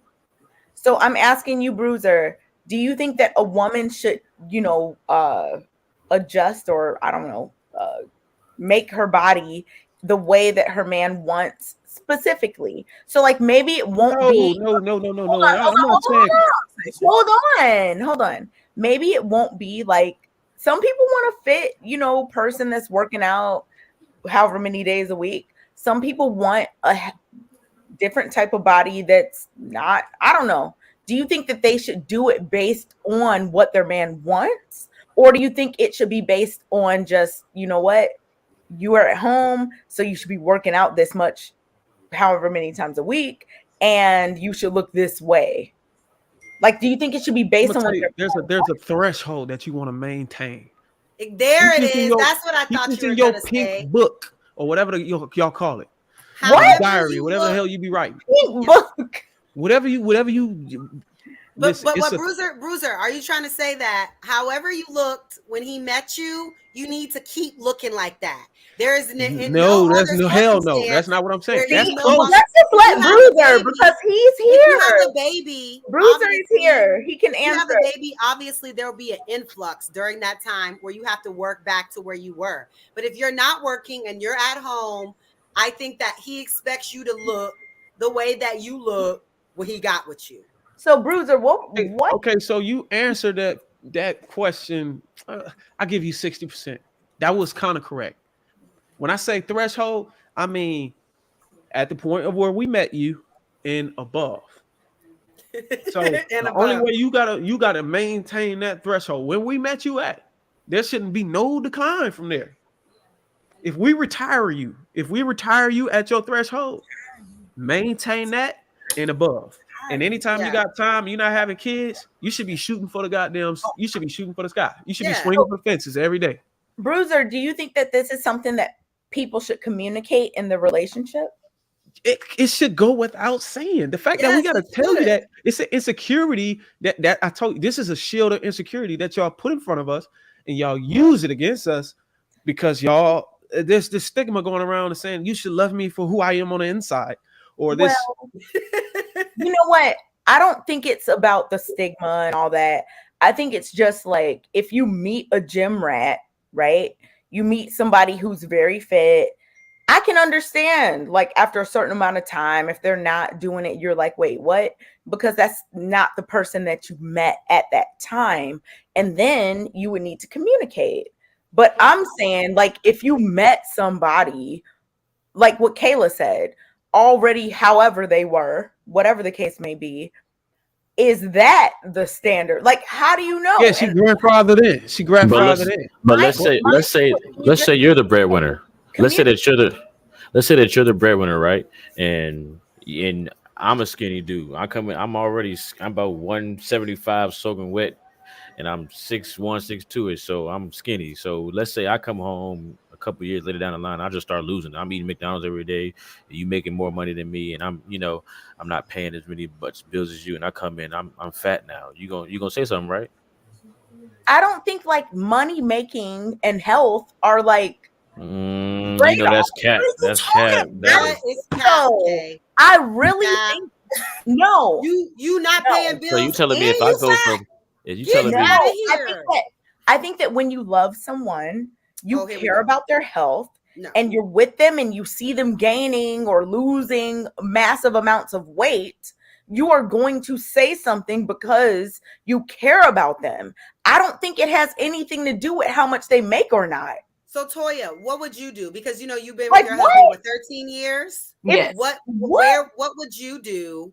If you were the one paying all the bills and he was chilling, he was doing laundry and stuff, but like he's blowing up. He would have to or Toya, let's say he lost. Let her answer. What'd you say? So he would honestly, he would have to fix that, because at the end of the day, it's not that you don't like. If it's a medical condition, that's a whole nother type of chapter. But if this is just you letting yourself go, and don't get me wrong, everybody gets comfortable in relationships, right? But I mean, am I the size I was when I got married? No, I was 119 pounds when I married my husband. 13 years later, I'm 132 pounds after having a daughter. Okay. So you have to be mindful of your weight and size, not just for health reasons, but also for your significant other. And we already know as men are very physical. So women can say what they want. They can say, oh, I love me. That's fine. Okay. But at the end of the day, a man wants a nice little eyepiece. And my husband, you said the same thing. You just agreed. So don't make it like, oh, it's men. You just agreed. You said I would feel a way. Okay, so then it's not just. So then it's not just. It's men. not just men. It's not just men. But Kay, it's not just men. But I think when it comes to that, men are more. Women, our man could get a little fluffy. We may say something, but we may not be as. We'll be more forgiving in terms of them losing. Men are not like that. Hell no, y'all ain't forgiving that at all. Don't even do that. No, I'm just saying. How much? Well, how many bills are you paying? You ain't forgiving. Don't say you forgive. Okay, Kayla. If you're like Aaron said, if your man, like I said, how many bills are you paying? Let me ask Toya something real quick. Toya, so I get your view in terms of the gaining of weight. Would you feel the same way for the losing of weight? Like if he lost, let's say the person's base weight, that you met them at, was 175, 200, whatever. Let's say you just explained how you would think or say about them gaining, let's say 50 pounds. Let's say they lost 50 pounds. Would you feel the same way? I mean, if my husband just drastically lost 50 pounds, I'd be concerned, because then I'd be thinking something is wrong. Would you also be concerned if he gained 50? Yeah, initially the concern is going to be, is it health related? If it's not health related and it's just you want to just lay around and eat freaking chips and candies and stuff all day, then no. And you know what? That's my thing. If I meet like my husband, if he gains or loses a drastic amount of weight, I'm gonna feel the same way. I'm gonna say, wait, it's not. Something is happening. It's not. How is it not? If someone were at their normal healthy weight and lost 50 pounds, there's no question that there is something seriously medically going on. If someone just gained 20 pounds, like a lot of people did during the pandemic, maybe 30, and it was growing up because they're eating a lot. And the first thing someone isn't thinking is like, oh my God, this person needs to be hospitalized. Something seriously wrong. No, they're just thinking you are eating a lot of bullshit and you need to calm that down because obviously that's not healthy. But it's not, you cannot sit here and act like it's the exact same viewpoint. But Kayla, what you're saying, Kayla, what you're saying, pounds, lost 50 pounds, Kayla, 50 pounds. You can't. Kayla, what you're saying, what you're saying, I completely get, because you're right. People are more likely to feel negatively about gaining versus losing. They are. I agree with you. I get that. And I see that that's like our societal norm or whatever. That's the medical norm. But if somebody loses 50 pounds, let's say they weigh 175 and now they're 125. People are gonna be like, oh my goodness. Versus if they're 175 and they become 225, they're like, wait, that is a mindset that many people in this country have. I'm saying that me personally, if my husband lost or gained 50 pounds, that's a lot. I am going to wonder what is going on. In general, either way, I'm not going to be like, oh, you lost 50 pounds? Cool. Oh, you gained 50 pounds? Cool. Because that's not his general weight. Okay, so let's say this. Okay. It's like my original question before, like with the money making. The money making is a big factor. Let's say you are making all the money. Just say you make all the money. He don't pay no bills. He's a stay-at-home husband, which is rare. But let's say that he slowly gains 50, not instantly, slowly gains 50. That's a problem. You gonna bring it up. You gonna tell him, right? If somebody people slowly gain 50 pounds over, I know somebody from 10 years ago that definitely 10 years later they have the 50 pounds on there. Her and her husband, they both are way bigger. Let's say within a reasonable time. That's accepted because people feel like, oh, I'm not young anymore, so I'm not skinny anymore. People literally have that because I'm older, it's a pass for me to be bigger. That's literally a thing. So let's say like over a year. Let's say over a year. Kayla, you were just advocating for people not working out because they have jobs. You were just talking about that, right? Which is why people think it's okay, because when you do work more, you're getting older, your metabolism's slowing down, but you're working.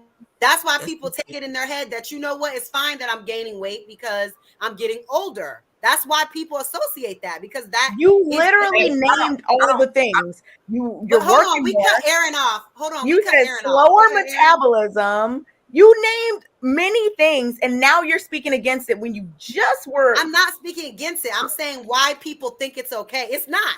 I'm still not advocating for it. I'm just saying why people think it is. But go ahead, Aaron, because I cut you off. So like I was saying, like if let's say he gains 50 over a year time span, and all he's doing is sitting at home watching the kids and taking care of the house. That means he's sitting on his ass being lazy, right? You're gonna tell him to get up and get in the gym. Like, what are you doing? Like, why are you gaining weight? And I'm paying all these bills and doing this, and you at home just getting fat and eating. Y'all be quick to tell a man straight up. If we say the same thing to y'all, it's gonna be a whole damn house gonna burn down. And don't eat too many snacks. And don't eat too many snacks in my presence. Like, we hear women always using this word when they talk about. We hear women always using this word when they talk about they love life. Deserve. No, you deserve this. You deserve that. Baby, I deserve. Baby, I deserve. Fuck all that. Look. Okay, Tank. If you deserve it, go work for it. And if you got the time to work for it, it shouldn't be no reason why your ass ain't looking the parts. I agree. I got money. And there's no reason. That's not even no reason that you don't have energy for sex. Period. Listen, but listen, that eliminates going through sex therapy, and that eliminates all this insecurity when you take your wife out. And when you taking your wife or your girl out, or you going out with your man, and a lot of y'all women can lie. Y'all look at other women as a competitive party. If you got your shit together, that ain't there. It don't exist. Especially in the DC area. Oh my goodness, that's a high rate. Don't go to Miami. Don't go to listen. Get your shit together because you got 24 hours out of the day. Bruiser, would you say would you say that every woman who is physically appealing to you or whatever is not insecure or jealous? No, if she got an XX chromosome, if she got an XX chromosome, she got an insecurity. Okay, but Bruiser, you just said all like people have insecurities. What? Bruiser, you were just talking about like if you have it together, like certain things just aren't going to be a factor. I'm asking, it dwindles the chances. Are you saying that a woman that's fit, healthy, looking good, whatever the case may be, are you saying that those women are not insecure? No, I'm saying they are insecure. That's the reason why they look the way they look. Oh, okay. Okay. Because they're minimizing that nuance. They're eliminating all that. And they're laser focused on what they want to be happy and enjoy in life. So they get rid of that bullshit. But you got women that want to live with it and they don't want to do shit about it. But just force you to say, oh, do I look good? I look beautiful today. I look this and that. He should not care about. Kayla, he should not care about looks, and he should care about what's inside. That's not even close to what. She just trolled the shit out of everybody. What? Okay, I'm just what saying. happens is what Bruiser said. You can't be honest with what you just said, Kayla. Like if go ahead, Bruce, Matt. What you? I just want to clear things up. Did you troll or did you mean that we should care about what's on the inside? No, I was trolling. Trolling. Okay. I wasn't serious. Okay. Hey, if I'm saying that's what girls say when they don't. That finger for when they see the girl that's fit and they're not, they say like, "Well, he should only care about looks. He should care about me for who I am." And you're then talking about something different, Kayla. That's not like the whole topic. That's not what he's talking about. What he is really saying, like with me. Put a one in the chat if you agree with Bruiser. Yeah, I was gonna say, what he's saying is okay. So I met my husband in the gym. I met my next person in the gym. So I'm going to be in the gym. It's not saying I'm gonna be the next like fitness model or whatever. What I'm saying is like he met me in the gym, so he doesn't expect for me to be sitting at home. It doesn't matter how many kids we have because that's a conversation.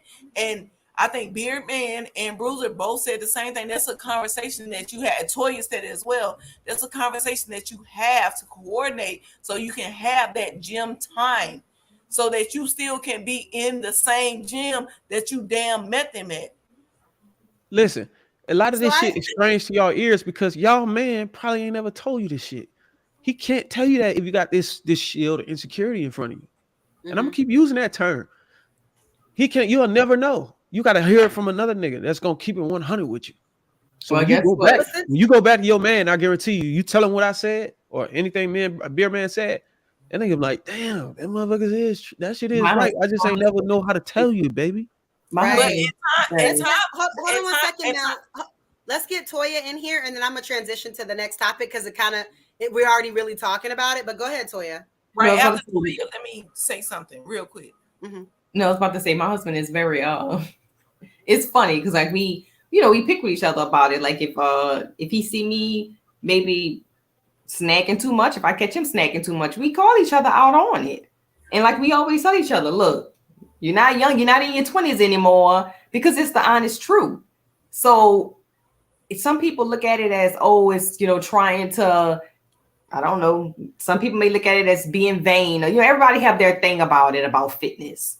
But it should be a lifestyle. And that's just honestly how I look at it. If I can make time to go to brunch on Sundays with my cousins and friends, I can make time to go work out. Even if I'm not at the gym, I'm at the patio. I have stuff at my house where I can work out. Nobody has an excuse not to work out. Yeah. Do people have things that fight against them? Yes. Like some people, like my mom has Graves' disease. So she has something fighting against her, but she still works out, so.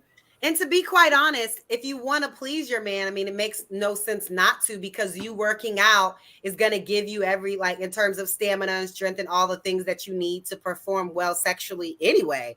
So it would behoove you to work out, you know, and to practice, because I mean that, you know, it is a part of that. But that just like going, like, kind of transitioning to the next topic, because we were talking about money, and you know, in terms of if he's paying the bills, then, you know, there should be no excuse of why you're not fit or able to perform or whatever. So moving on next, like, who truly has the control, since we are talking about that kind of aspect of it, like who really has the control when it comes to that? Is it the man that has the money that's providing, or is it the women that, well, the women themselves together and that are aesthetically pleasing? Well, so before we go in that topic, last comment I want to make, and it's short: women who getting pregnant, don't get it twisted.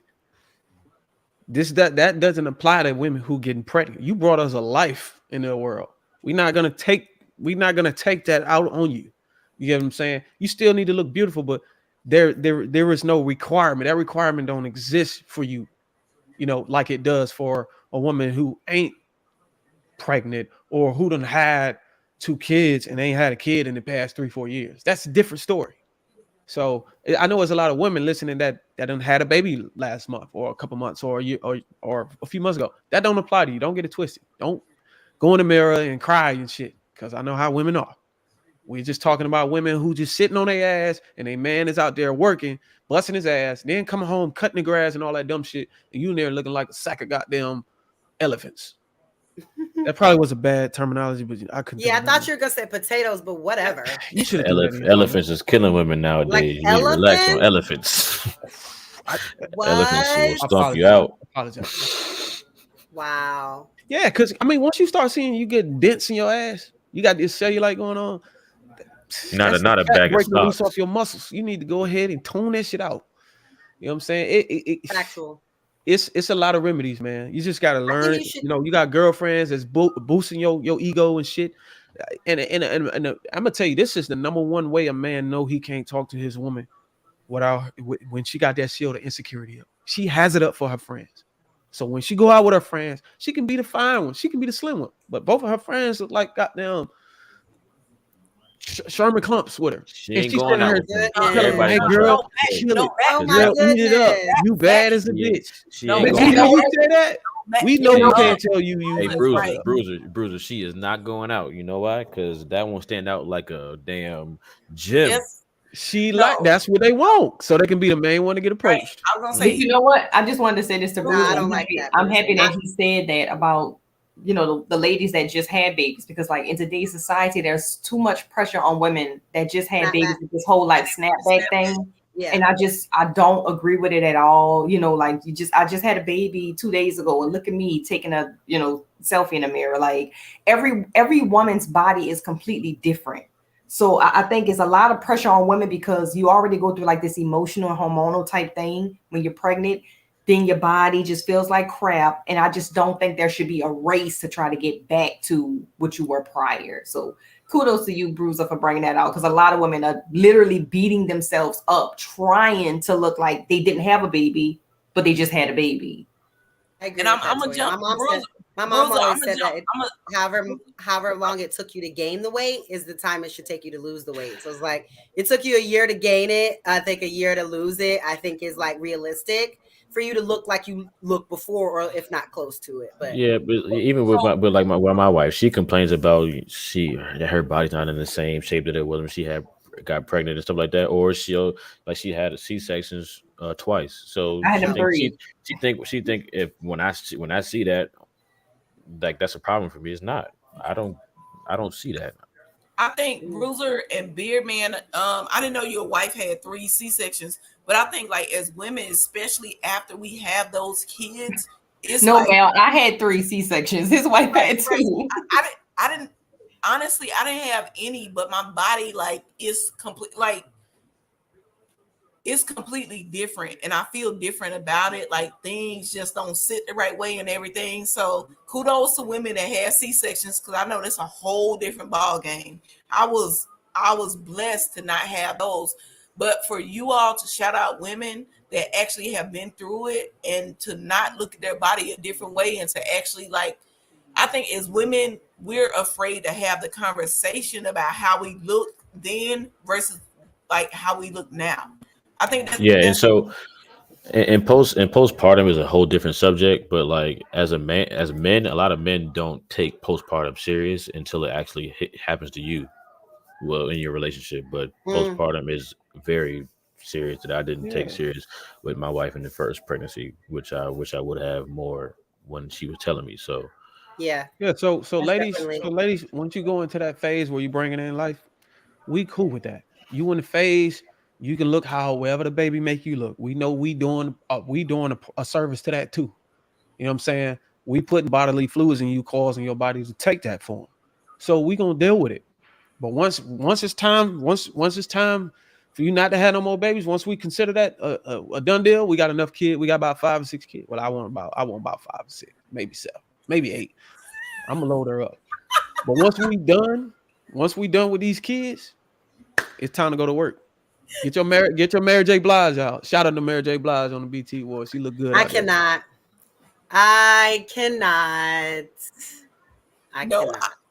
Kayla, I can. I'm I can. I can as well. I'm being facetious.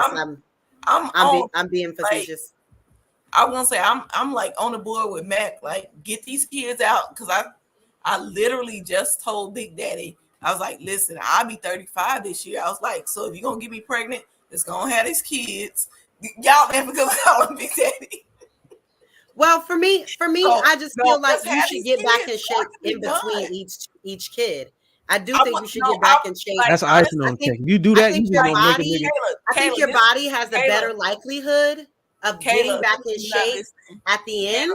No, if you do it in between each one, because you're training your body to return. If you just blow up and then, you know what, let me just stay huge because I'm gonna get pregnant again, you're gonna get even bigger the next pregnancy and even bigger the next pregnancy, and you thinking you ever getting back to that size probably it's not the size. They're not talking about the size. They're not talking about it in numbers. You're talking about it in numbers. That's not what they're talking about. So Kayla, so you have a son. They're not talking about it in numbers. No, I'm not talking.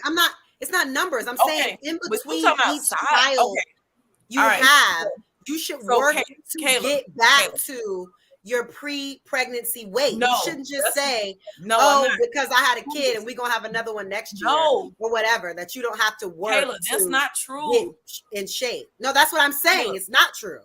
That's not true. You're not trying to get back to the same weight or anything. So yes, Kayla, you are. That should be your goal. Yes, it should be. To get back to your pre-pregnancy weight. That should be the goal, regardless if you really get there. You should be striving to that. Because if you're striving for 10, Kayla, then how old is your son? You have a likelihood to get there versus if you're striving for 5 and your goal is 5. So Kayla, 10, you'll probably hit 5. So Kayla, how your son is a teenager now, right?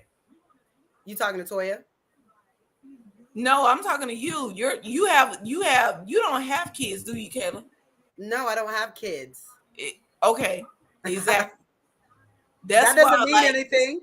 It means a lot. That's why it doesn't. My best friend has 2 kids, 1 and 3, and she's that pre-pregnancy weight currently. Mute your mic, because you're not even part of this conversation. But I am, though. I don't have to have kids to know that. And she's older than me. She's 3 years older than me. It does not matter. That's your best friend. Weight. That's not you. All bodies are different, though. Everybody is different. Like every physical body is different. But to say that's what is Kayla, you cannot have this conversation. You ain't been through the process. Me, Toya, and Kay have been through the process. You have not been. So it doesn't matter. Kay doesn't have a kid. It doesn't matter. I have this perspective now. I'll have it when I'm pregnant. I'll have it even after then. Wait till you're pregnant. Wait till you're pregnant. Wait till you have a child. Wait till your body changes. What? It'll be hard. What? No, wait until you say it's not. Wait until you don't know your body no more. Like, mute your mic. You get to learn your new body and how you can facilitate that to be what you want it to do. There's nothing. I'm not going to go for this narrative that says that because you have a kid, you can't achieve mean, something. I don't want to hear it. It's just not true. The thing is, different people do different things. And different people react different ways to pregnancy. Different people go through different things. I think that people should be allowed grace. And I don't think that it just should be like, oh, you got to get back to your pre-pregnancy body within a year or two or whatever.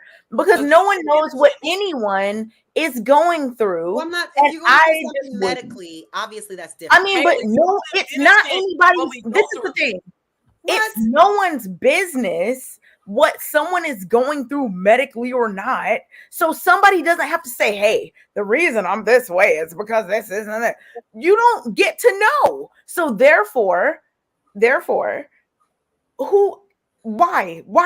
does anyone even care what some stranger pregnant woman's body is doing after they have a baby? Why does anybody telling you what I believe? I'm telling you what I believe men want to tell you, but they don't want to go get pregnant. Say they don't want it to come off like it could come off a way because they are still grateful that you communicate brought with their life partner into this world. But when they're having sex with you, people they should want communicate. to see what they want to see. People should communicate with their like partner. That's any different. People should communicate with their partners, and their partners and them should come up with whatever they need to come up with and deal with it in their own relationship. Kayla, on some topics, like you should dial down if you haven't been through that and you don't know what it is. That's the only thing I'm saying, because but I'm speaking facts though. I'm speaking facts though. No, you're not speaking facts. You're but I am though. You're speaking because even pre-pregnancy, like 60% of Americans are overweight. So let's not act like getting that pre-pregnancy weight is the issue. We wasn't talking about being overweight. We was talking about like bodies and how they look and stuff like that. We was not. Yeah, how men view them. No, they're appreciative of the battle and then Buzzer came in. They still want you to look good when they have sex with you. It's a fact. Okay, Buzzer came in and he said, we're not talking about necessarily how you see a woman's body after they're pregnant. So I was talking about after pregnancy, and then I thought these women would be talking about after pregnancy. You're talking about something that you don't know nothing about. So mute your mic. I know about it. You have not been there, ma'am. That doesn't mean I don't know about it. No, you have not been there. Your body doesn't mean I don't know about it. Your body has not been there. Somebody else tell them right. So what is the point? The point your at the body end of the day, has not been there. At the end of the day, we're talking about men's sexual attraction to women. No, that is the whole thing. At the end of the day. No, that's not the point. So I think what Mel. So I understand what you're saying. You're saying that since Kayla hasn't went through the actual process, you feel as though went through a process with a man since she's still single. But go on. And that doesn't change men's attraction to women. You go through the process doesn't change what men think about and what they want to see when they have sex with a woman. None of that changes anything about how a man feel when his dick's hard. It doesn't change nothing about that. Kayla, let me say I know about that, and I'm telling you right now, none of that has nothing to do with that. They're not even thinking about that when it's time to get it on in the bedroom. They're not thinking about, what she went through to bring a life in. What do you mean? Y'all about to smash. He's not thinking about that. He's thinking about his attraction to you. Let me say I was sorry. It's totally different. Like that was petty. But let Toya talk. It's not. It's a fact. Hey, Bruiser. And we always okay. Like, I mean, Kayla, stop. You want him to be faithful, but you don't want to concede to this point. I don't get it. Kayla, let Toya talk, please. No, all I was saying is I understand Bruiser and Beer Man. Y'all are so stupid. No, I'm just saying I understand what Kayla's saying, and I understand what Mel is saying too. So to bring it together for the both of y'all, okay? I'm pushing y'all together right now. Y'all see me? Yes. So basically, Mel is just saying that you haven't went through the process, so she feels as though you don't really know it. And then you're saying, okay, even though I haven't been through the process, I still know that women should strive to take care of themselves. But for a woman that went through the process, Mel kind of feels as though, a little insensitive, like you haven't went through it, but you're telling us what we should do. You see what I'm saying, Kayla? I get that. I'm not trying to be insensitive. I just think that it sounds better coming from me because a lot of men just don't have the courage to be that honest because we were talking about sex. We weren't talking about all of these sentiments. I know these sentiments are important. They're very important. But I'm telling you, at that pinnacle moment, a man is just not thinking that. He's just not. And scientifically, like, yeah, like, come on. Y'all know that at that pinnacle moment, when we're talking about sexual satisfaction with your partner, you're not thinking. You on the same. You on the same. He's not thinking of those. Kayla. You're on the topic that we changed to. We changed to a whole different topic. No, we didn't. That's the topic we that we're on. We changed to a whole different topic. No, but we didn't though, because I make the topics. So we did it. Kayla, they be forgetting that it's our show. We changed right. the topic. That's what I'm saying though. So like, I don't. We changed the topic. No, we changed the topic. Didn't. We changed the topic like when I'm ready to change the topic, or like when Kay's ready to. We changed it, but we didn't change the topic because that was the topic. That the only topic we've done today, which has been sex therapy and about communication on how to improve sex in relationships. We passed sex therapy, but we not though. Mel, what are you doing? We're gonna move on because I think that I'm ready to move on, and I think Kay's ready to move on. That is why the topic is changing. No, you just getting killed, and you feel like no, but I'm not though. I think you are because you have your warped sense of mentality, but you don't identify with what men are really thinking, and you're proving my point on why men can't really tell women what it is. It's not about men and women. It's about I'm trying to tell you what men think, and you. So let's change the topic. Well, you don't get to say when the topic gets changed. Come on, you don't get to say that. You don't get to say when the topic is changed. Many people have come to our show and tried to do that. No one gets to say that. Okay. It's up to me and Kayla. Only Mr. Logic get to do that. No, not even Logic. No, not Logic. No one. Kay, no one gets to do it on our show. You're right. Because it's not that I'm frustrated. I just feel like Kayla does not like have a leg to stand on anymore. I mean, and you know what? That if you have given your opinion. Listen what I'm saying.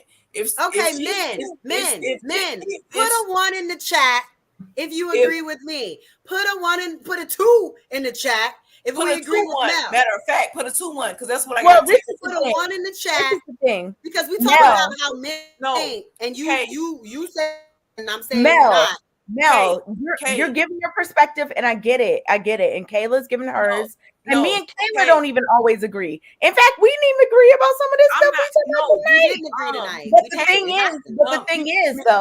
But the thing is, though, you have to respect that it's our show, and you have to let the hosts, which is me and Kayla, dictate the direction of the show. And I don't even always agree with Kayla. In fact, I was going back and forth with Kayla about like, but you just said. But the thing is, though, that it's our show. We get to go where we want to go. You can't tell people when to stop or let's change the subject. It's not up to you. No, Miss K, I'll say this. That definitely was disrespectful. But I was just trying to move on from the topic because I really felt like we both made our points, and we had been in a place where you are where you are and I am where I am. We gonna feel like how we feel. Like we not gonna change each other's like perspective. Now, I will say this though, from both sides. From both sides. So like from both sides. Hold on, Beard Man. Different people feel different ways about different things. And it's okay. Things like we can disagree. Hold on, y'all. We can disagree and still be cool. We can disagree. No, we're cool. No, hold on. We good. We can disagree and still go on to the next topic. It doesn't have to come to some resolution because sometimes there is no resolution. Some people think one thing and that's what they think, and that's it. And we think something different, and that's it. That's it. The end. It's never going to come to a resolution. So, like, sometimes just for the purpose of like time, for the purpose of time, we have to move on. Let's let Aaron get in here. Y'all at least read the super chat. Let's let Aaron get in here, and then we're going to you guys. Let's let Aaron get in here, and let's get the main topic. I think me and Kayla, we on Instagram now, right? What? so we can talk on Instagram. Just message her we on can talk on Instagram. Instagram. DM me. You can DM me on Instagram. But Message we're her gonna on let Aaron Instagram. get his She said, last "See little me in the lick streets, off. Kayla." Yeah, I was just saying I agree with both sides, but I do understand Mel as far as like, when the baby, when you do have a baby, every woman's body is different. So let's say you get pregnant and you have the baby, and let's say your appetite and your eating habits are not the same anymore. Let's say your energy's not there and all that. It's a lot of factors. That's why I do understand where Mel's coming from. At the same time, I do understand you as well. But yeah, this topic is got us over here. Got the men over here trying to hold from saying anything. Okay, well, let's go ahead and transition to main topic because Kayla, we are halfway through the please, show. Kayla. Okay, so as you guys saw on the thumbnail, if you're watching the BET Awards last night, shout out to the BET Awards, aka the Howard Awards, excuse me. And it went really, really well. It was awesome. My HBCU was all up and through that hole. It was great. I had a great time watching it. There were some great performances. We kept it classy. There was no fighting. Nobody was getting cursed out. No, nothing. It was a great show this year. So during the show, Diddy with the honorary award. He's been doing his thing almost 3 decades in this. He really been doing his thing. So BET honored him, and in the midst of all of that, Mr. Love was all over the place, shaking hands, speaking with people, networking, really showing love to everybody. So I'm gonna play a little video of something that happened that's become somewhat of a topic. So that's why we kind of took on the topic of tonight is what is the appropriate way to greet a man's wife? This can go a lot of different directions, but I'm gonna play the video first so we can kind of see it, and then we'll transition to getting people's thoughts, which we will start with Toya. Now, that's Kirk. That's Kirk's wife. And Kirk keeps it, and Diddy keeps it pushing. He's showing love. Okay, so there's absolutely no problem with that. I agree. However, this is a topic. Right? What is the appropriate way to greet a man's That was perfect. wife? I mean, he didn't do nothing. He didn't do nothing wrong. He after he did kiss her hand, you could see him salute to her. Like he did it.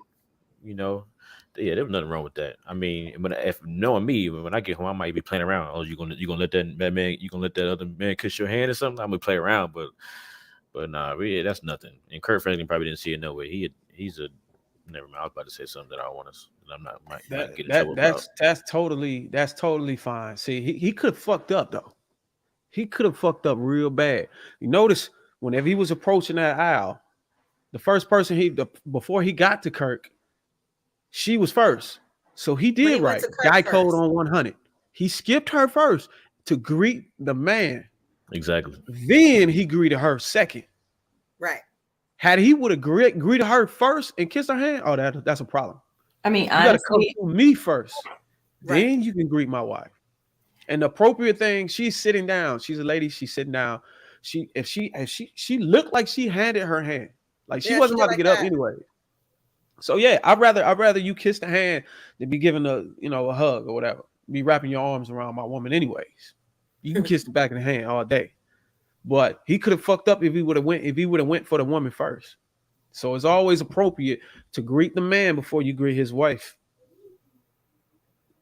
Toya. And that's even if you even if you know her. Like if she's a high school classmate or somebody you work with, you always go to the brother first and greet him, and then you greet your friend, or your associate, or whoever you cool with. What do you think, Toya?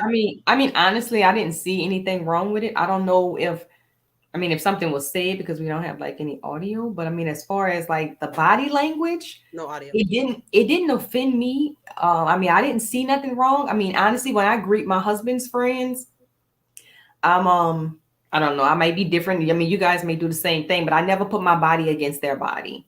When I hug my husband's friends, it's always like a cheek to the cheek and shoulder to shoulder. Side to side. It's the side. Yes. I never put my body to their body at all. So you don't do the chest touch sometimes? I do not. I do not. I don't do that. I just feel like I think cheek to cheek is good. Like I'll dap up him before I don't do need a hug. yeah, I don't. And it's not like I don't.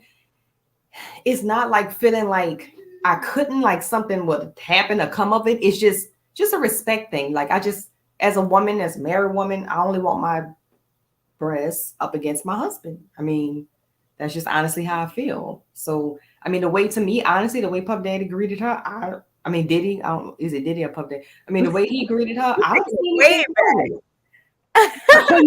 No one calls him Puffy anymore. Boy, you took it way back to the 90s. You said Puff Daddy. Join my age.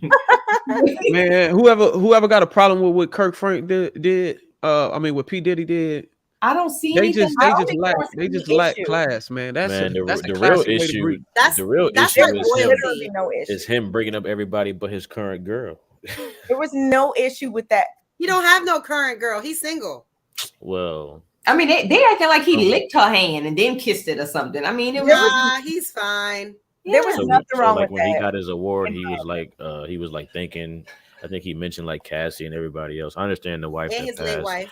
Yeah, I remember. Yeah, that's perfectly fine. But like, you bringing up Cassie and stuff like that, and then the woman that he's supposed to be with and putting on the internet, he ain't say nothing about her. I mean, she holding up a big old sign, looking like a fool.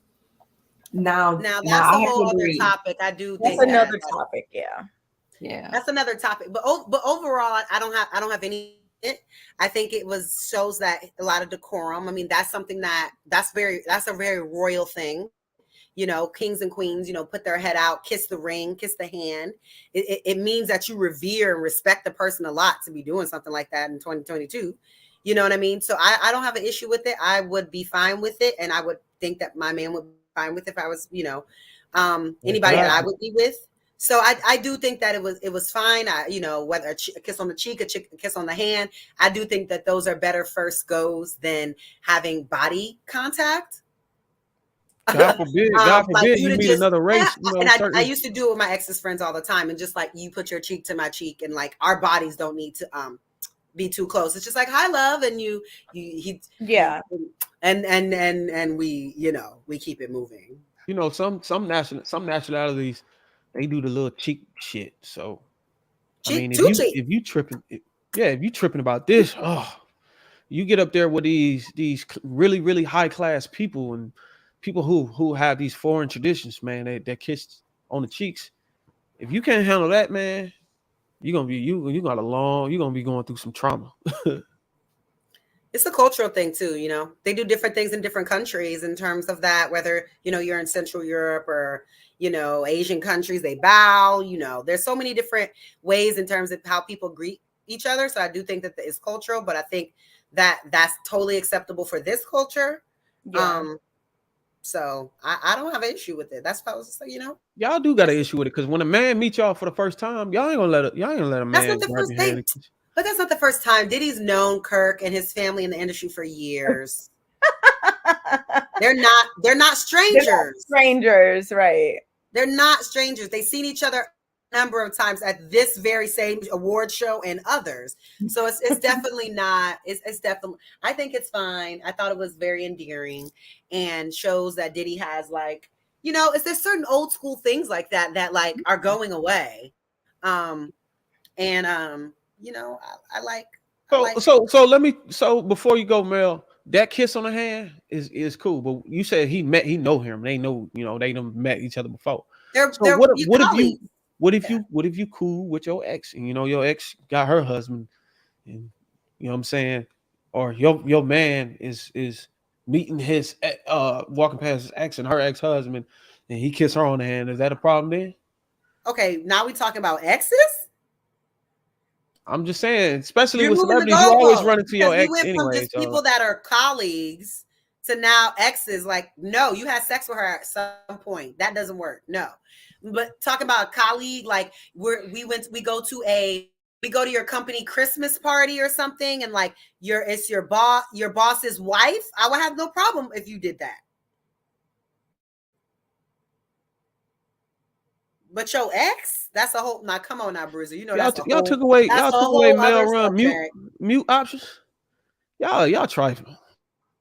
No, she just Richland is I a gotta- legend. He's a legend. It's his wife. He's a legend. Mel, unmute yourself. I she's didn't. Man, chat people turn it trolling you, off, man. They right? talking about their blinds. But no, I'm gonna say this: like, as a woman, as a person, when somebody come greet my man, I stand up with him. That was my problem. That she didn't stand up with him. Like, what? you sitting down to get kissed on it. Yeah, absolutely. What do you need to stand up for? Because I'm with him.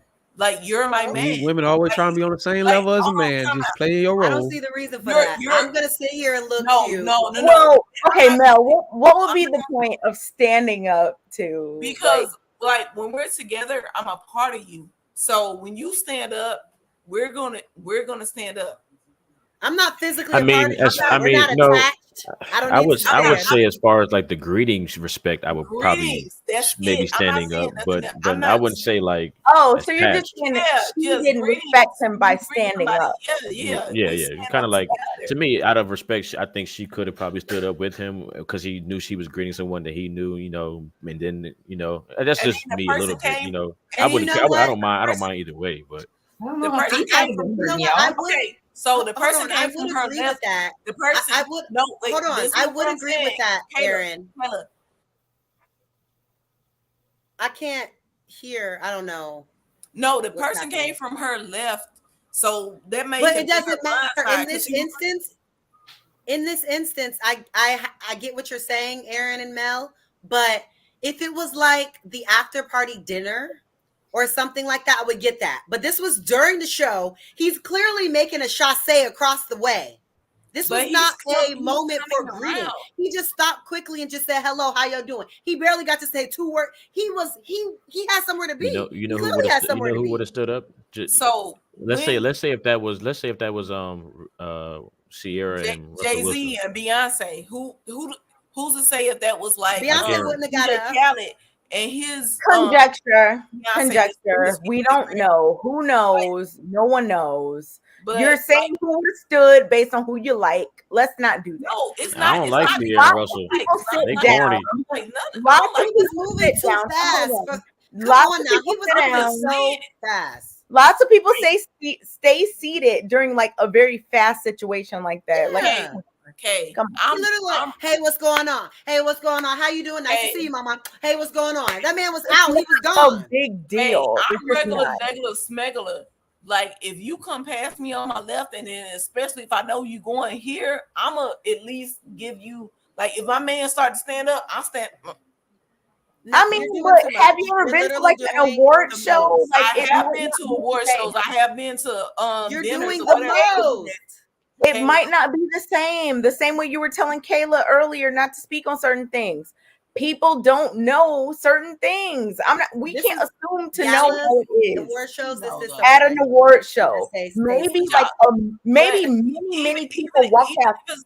Hold on. Okay, so many people walk past. Hold on, one at a time. So maybe many people walk past like during a show, and we're not gonna be like, "Oh, I'm gonna stand up every 3 seconds for every person." Like, I don't know. And the thing doesn't make sense. I would say it would be different. So I don't think that it's rude necessarily. Like, who knows? Yeah. I'll say it would be different sitting at like a table. I think it'll be understandable in a situation where a lot of people are walking past all the time for you not to stand up every single time. It's kind of like when you go through a door. Have you ever been through like a door where there was like multiple doors? You don't have to be like, thank you. Okay, thank you for like every single door. It's just like, and I'm not blessing you on every sneeze. Right. Like sometimes it just depends. It's the first few ones. Or you can wait till they're all done, then say, bless you. You get one from me. It sometimes just depends. And we cannot say a person is like away or not based on that. I just don't think it was inappropriate. I think it was fine. There was nothing wrong with it. And I think that people just want shit to talk about because I honestly don't see a problem with it at all. I don't see a problem with it, but it's a fundamental problem. Like when our men, like we as women, at times we so scared to follow the lead. Like when my man is doing something or he going somewhere or whatever, like we can be at events and he like, oh babe, I'm going to get a drink. okay, you trying to go get a drink. But when you first walk in, like it's me and you together. If we're sitting down and somebody introduces themselves, I stand up with him. Like it's just a part of the event. I've been to all of these events y'all talking about. Like that's not new to me. So when he does something, guess what Melanie does? She follows his lead. So at times it's a problem with not following the lead. What event that we're talking about have you been to? Yeah, help me understand. I've been to Congressional Black Caucus events. I've been. Wait, to hold on, Kayla. Wait, Mel, which like, event that we're talking about have you been to? This has to do with generation as well. Hold on, how many you want to talk about? But I've been to Democratic conventions. I've been to Republican conventions. Unfortunately, I've been to different like just events like podcasts. Did we talk about those? Yes, I've been there. Okay, ultimately, leadership has nothing to do with me doing what my man does when he does it. That's absolutely ridiculous. Makes no kind of sense that I'm following his lead because I follow him around or standing when he stands or sitting when he sits. Well, that look, literally so, has nothing to do with male leadership. But we could argue that point all. We could argue that point all day, but like, but that's not leadership. Like, that's more etiquette and decorum. Okay, based on whatever society, etiquette and decorum. That has nothing to do with male leadership. That's not. I agree, Kayla. Yeah, that is true. With the man, you should be with the man that you know you can trust to lead you. But let's say this. But let's say this. Like let's say Kayla, we've seen this before. But this is his event. So Diddy, what does that have to do with? I don't know. Diddy, Aaron. Look, maybe Aaron can make sense of it. Listen.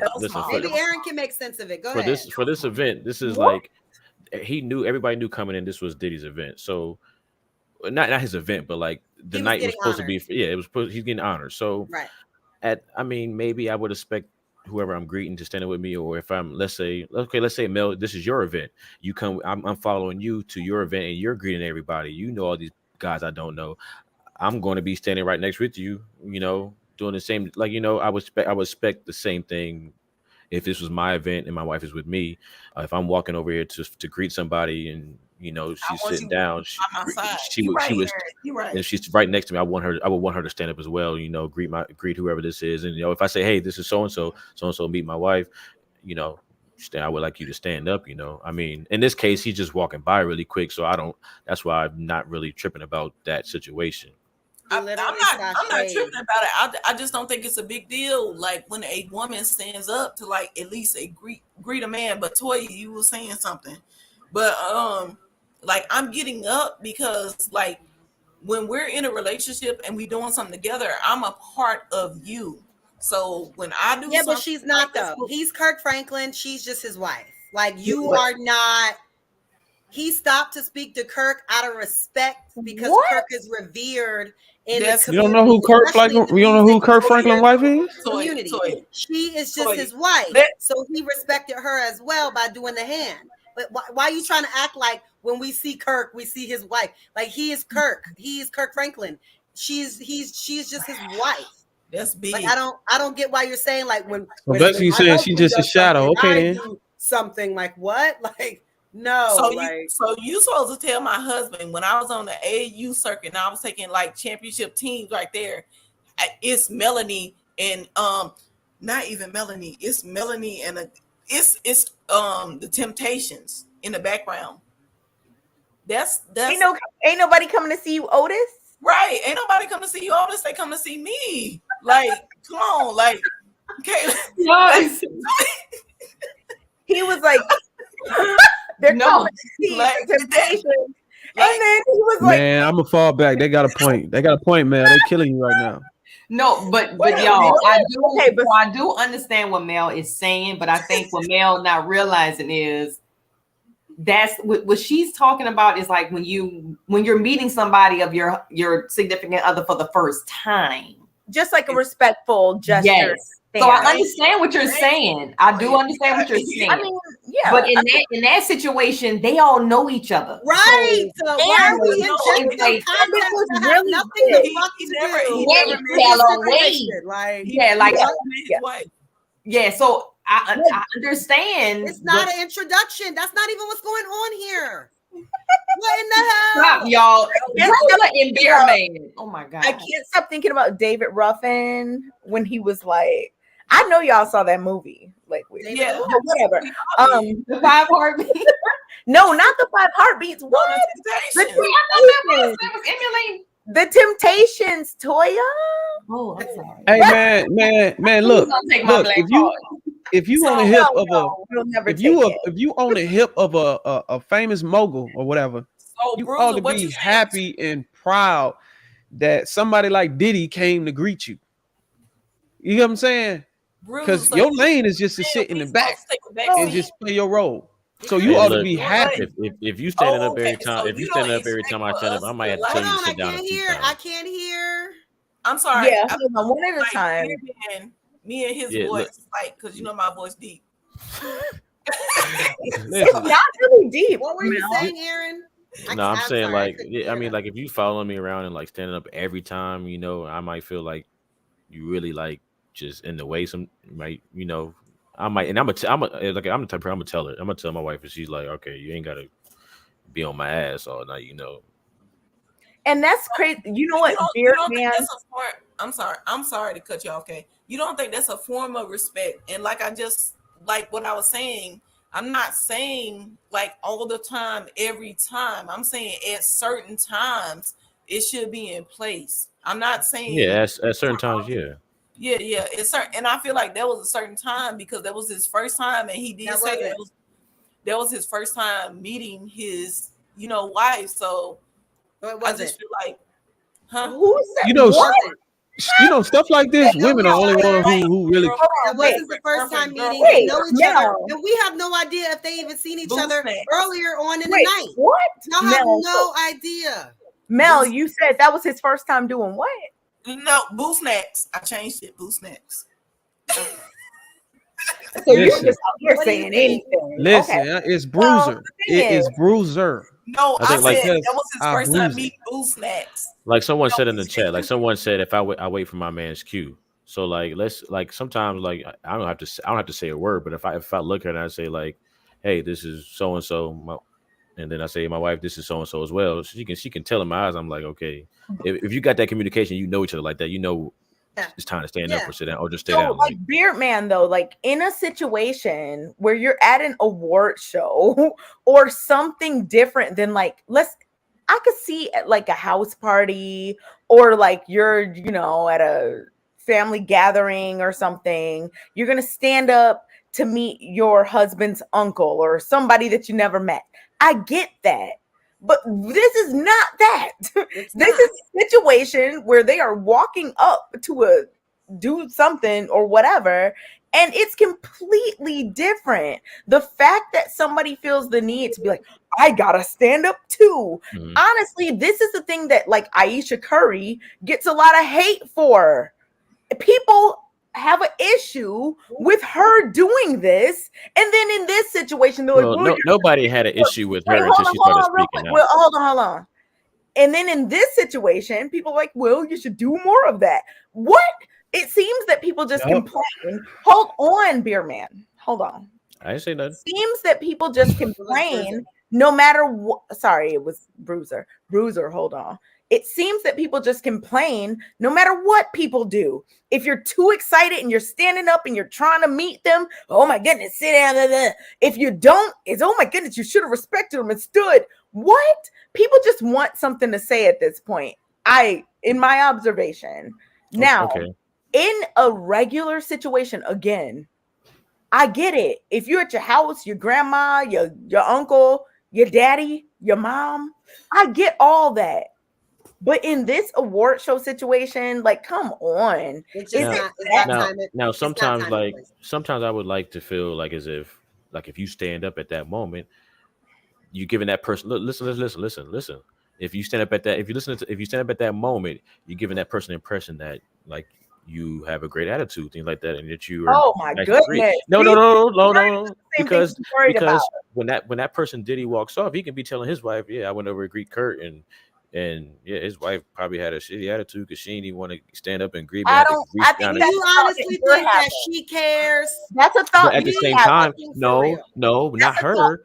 That's No, a thought listen, you're having not here. not Sam. her. No, not. Let's say if this happens, not her, but let's say if that him and You're Kirk. projecting your thoughts onto another person.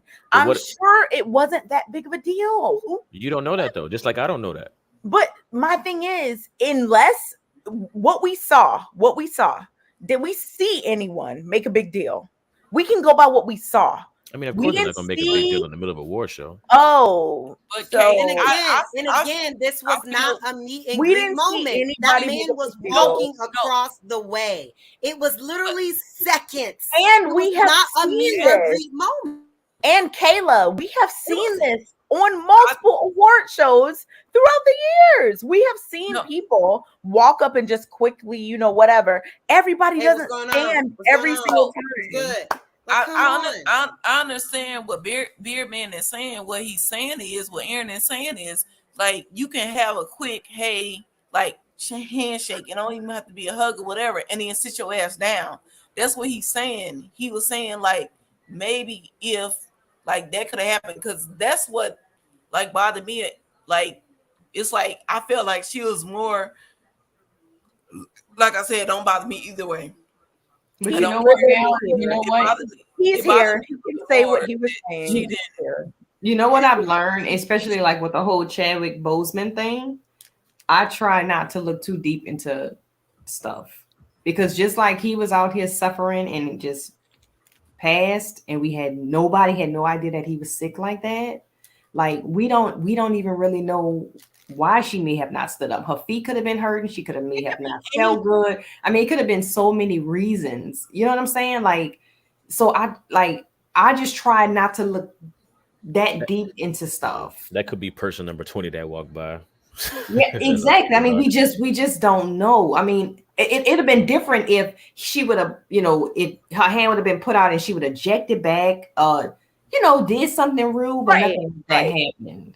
So, It was just a very regular thing. So I mean, something else that happened. I cannot do this. I cannot do this anymore. I can't. This topic is no. I have a quick can't question. do it. So another thing that happened. I have a quick Young question. Miami had the Go Pop. Wait, hold on, Mel. What are our thoughts on how much like affection and like public affection do you show someone that you go with, but when you single? Because they go together, but they're both single. So, like, do you think doing a sign and the Go Poppy and all that extra stuff, do you think that is something that you would do if you were just in a situationship? Yeah, they freshly new and ghetto at the same time. Oh my goodness.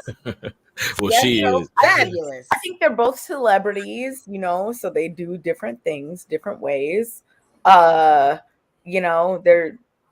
both trying to get their image out and do whatever. So with that whole, like, the sign at the awards, I have no issue with it. It's whatever. I mean, what? Like, why would that be an issue? She was doing too much. That was my next question. Like, how hard do y'all go for boyfriends versus how hard y'all go for, like, fiancés, husbands, and stuff? How hard do you go? Why are you talking about They're neither one of that. They are in a situationship where they're both single and doing whatever y'all. they want, but they go together. When I said y'all, he's still an acknowledger. I said the women. That's the crazy Okay, part. well, just He didn't answer for acknowledge her. yourself. I'm sorry. The whole night he didn't acknowledge her. I mean, honestly, for me, a situationship, I don't need to acknowledge you out in the public. I mean, if you're not, I don't know. Maybe I'm just freaking old school. But if we have no like title, no nothing for us, I could literally like just walk past you. Like, it's a situation. It's not a relationship. Yeah, but they've made it public that they're in a situation. Yeah, so it's like they've been okay. It's just why there would be a sign at a award show. Which, I mean, again, these are celebrities. They do everything calculated. Yes, like, we're not just sitting here like, oh my goodness, I'm gonna make this sign for my boyfriend. Oh my goodness, like people knew. Like, these are very famous people who are going to a very publicized show doing things. I mean, what? Like, and Carisha is young, right? Isn't Carisha all old enough to understand? We're all this old girl enough to understand that these things are not all just random. Oh my goodness, people just doing whatever. People have publicists, PR teams, whatever. Like, what? We really are still what were you gonna say, Bruce? randomly doing stuff? Beard man signing off, ladies. Y'all have a good night. All right, bro. Thank you for coming. Go wash the dishes, bro. Chill out. Before you leave. So you and I'm your about to wife go work on my sex therapy. You know what? You better kill that sex man. Hold on, I gotta quit. Have a good night. It tickled me. Man, What he were you bounced gonna on say, you, Bruiser? Mel. What were you gonna say though? Look, this girl holding the sign, that's Lil Miami, right? Yeah. She holding the sign. They said she looks stupid because P. Diddy out here shouting out his ex. So you telling me you gonna be still holding that sign while your ex-man is giving a shout out? I mean, your current dude giving a shout out to his ex-girl. Y'all capping if y'all. Bruiser, you're talking about you and y'all and you. This is the thing. Young Miami and Diddy are a whole different situation than some random person and their boyfriend. Diddy and Young Miami, that's a whole different situation. So no, I don't think the average regular person walking around is going to be doing that same thing. I'm not saying whether or not it's gonna happen. I'm saying this happened. Certain things cause. Do she look stupid? To me, no. I don't think that she needed I don't to think do that. I don't think it's a matter of other than the I'm shocked. publicity I'm stunt. just shocked. If it's a not a publicity stunt, cool. Doing it like genuinely, she looks crazy. It's not a matter of looking stupid. They're both celebrities trying to up their, whatever. And my thing is, so it's working because here we are talking about it and plenty of other people are. So that was the point. That was the point. If she didn't want people to talk about her holding that sign, I'm sure she's a smart girl. She would not have held up the sign. It was for publicity, for sure. So how are we here? Like, oh my God, you're stupid. No, you're not. And she wants to attach herself. She wants to attach herself to him. It's literally working. It's working. I have a question, especially for Bruiser, but also for okay, nobody else. Bruiser. So because I was trying to think about kids and stepdads and stuff. So that's why I said nobody else, my bad. So Bruiser. So me and my birth, the person that helped me birth my kids, Kingston Cadence, we still cool. So like when I say we still cool, we can still have conversations, we still be like around each other when necessary. But now New Bay that we've been together, like, well, you know him from a long time ago, but we've been together for a while and we're trying to figure it out. How do you think because he gets mad sometimes because he feels like we're closer than we should be.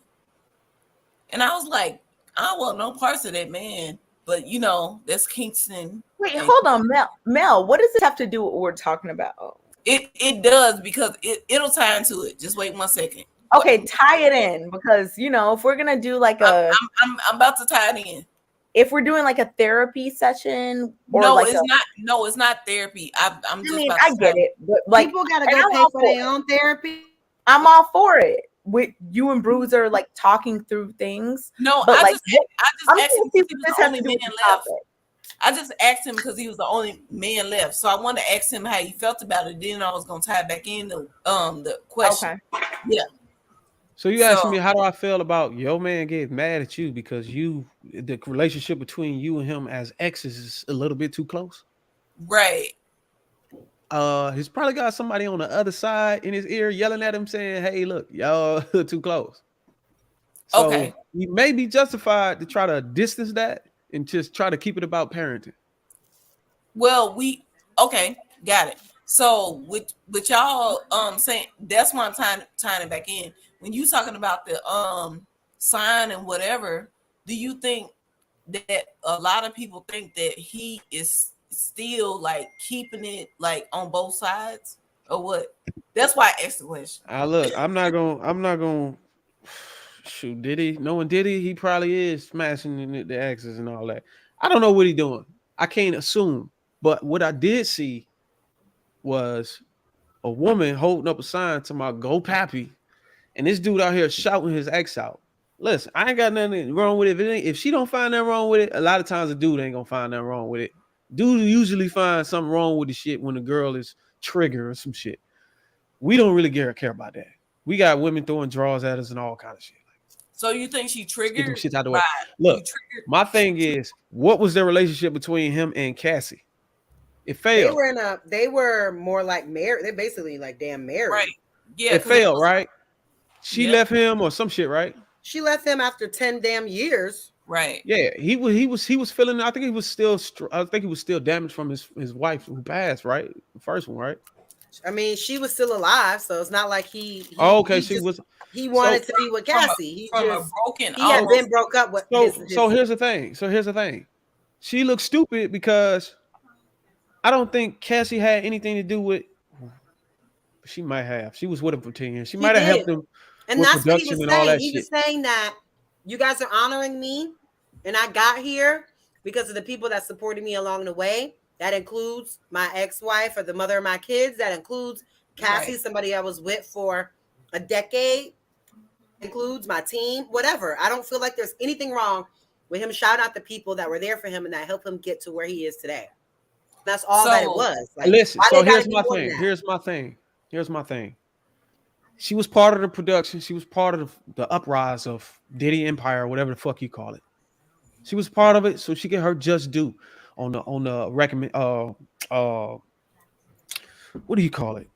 His production studio. No, that's not what I'm talking about. No, She gets her praise for being part of the grind. You get what I'm saying, so to speak.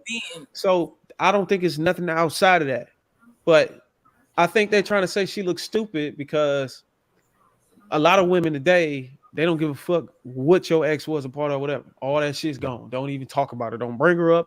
Don't praise her. Nothing. A lot of women are like that. You know what I'm saying? That's another shit. That's a shield of insecurity. Yeah, it's an insecurity. Because for me, I don't care. I'm the one that's with you now. I'm the one getting the bag. I don't gonna say you an anomaly, but you in my bed at the end of the night, so I don't care. Well, Kayla, like more what power he's saying, to you. A lot of women ain't thinking like that. They thinking like, well, damn, you want to give your woman a shout because they're not secure.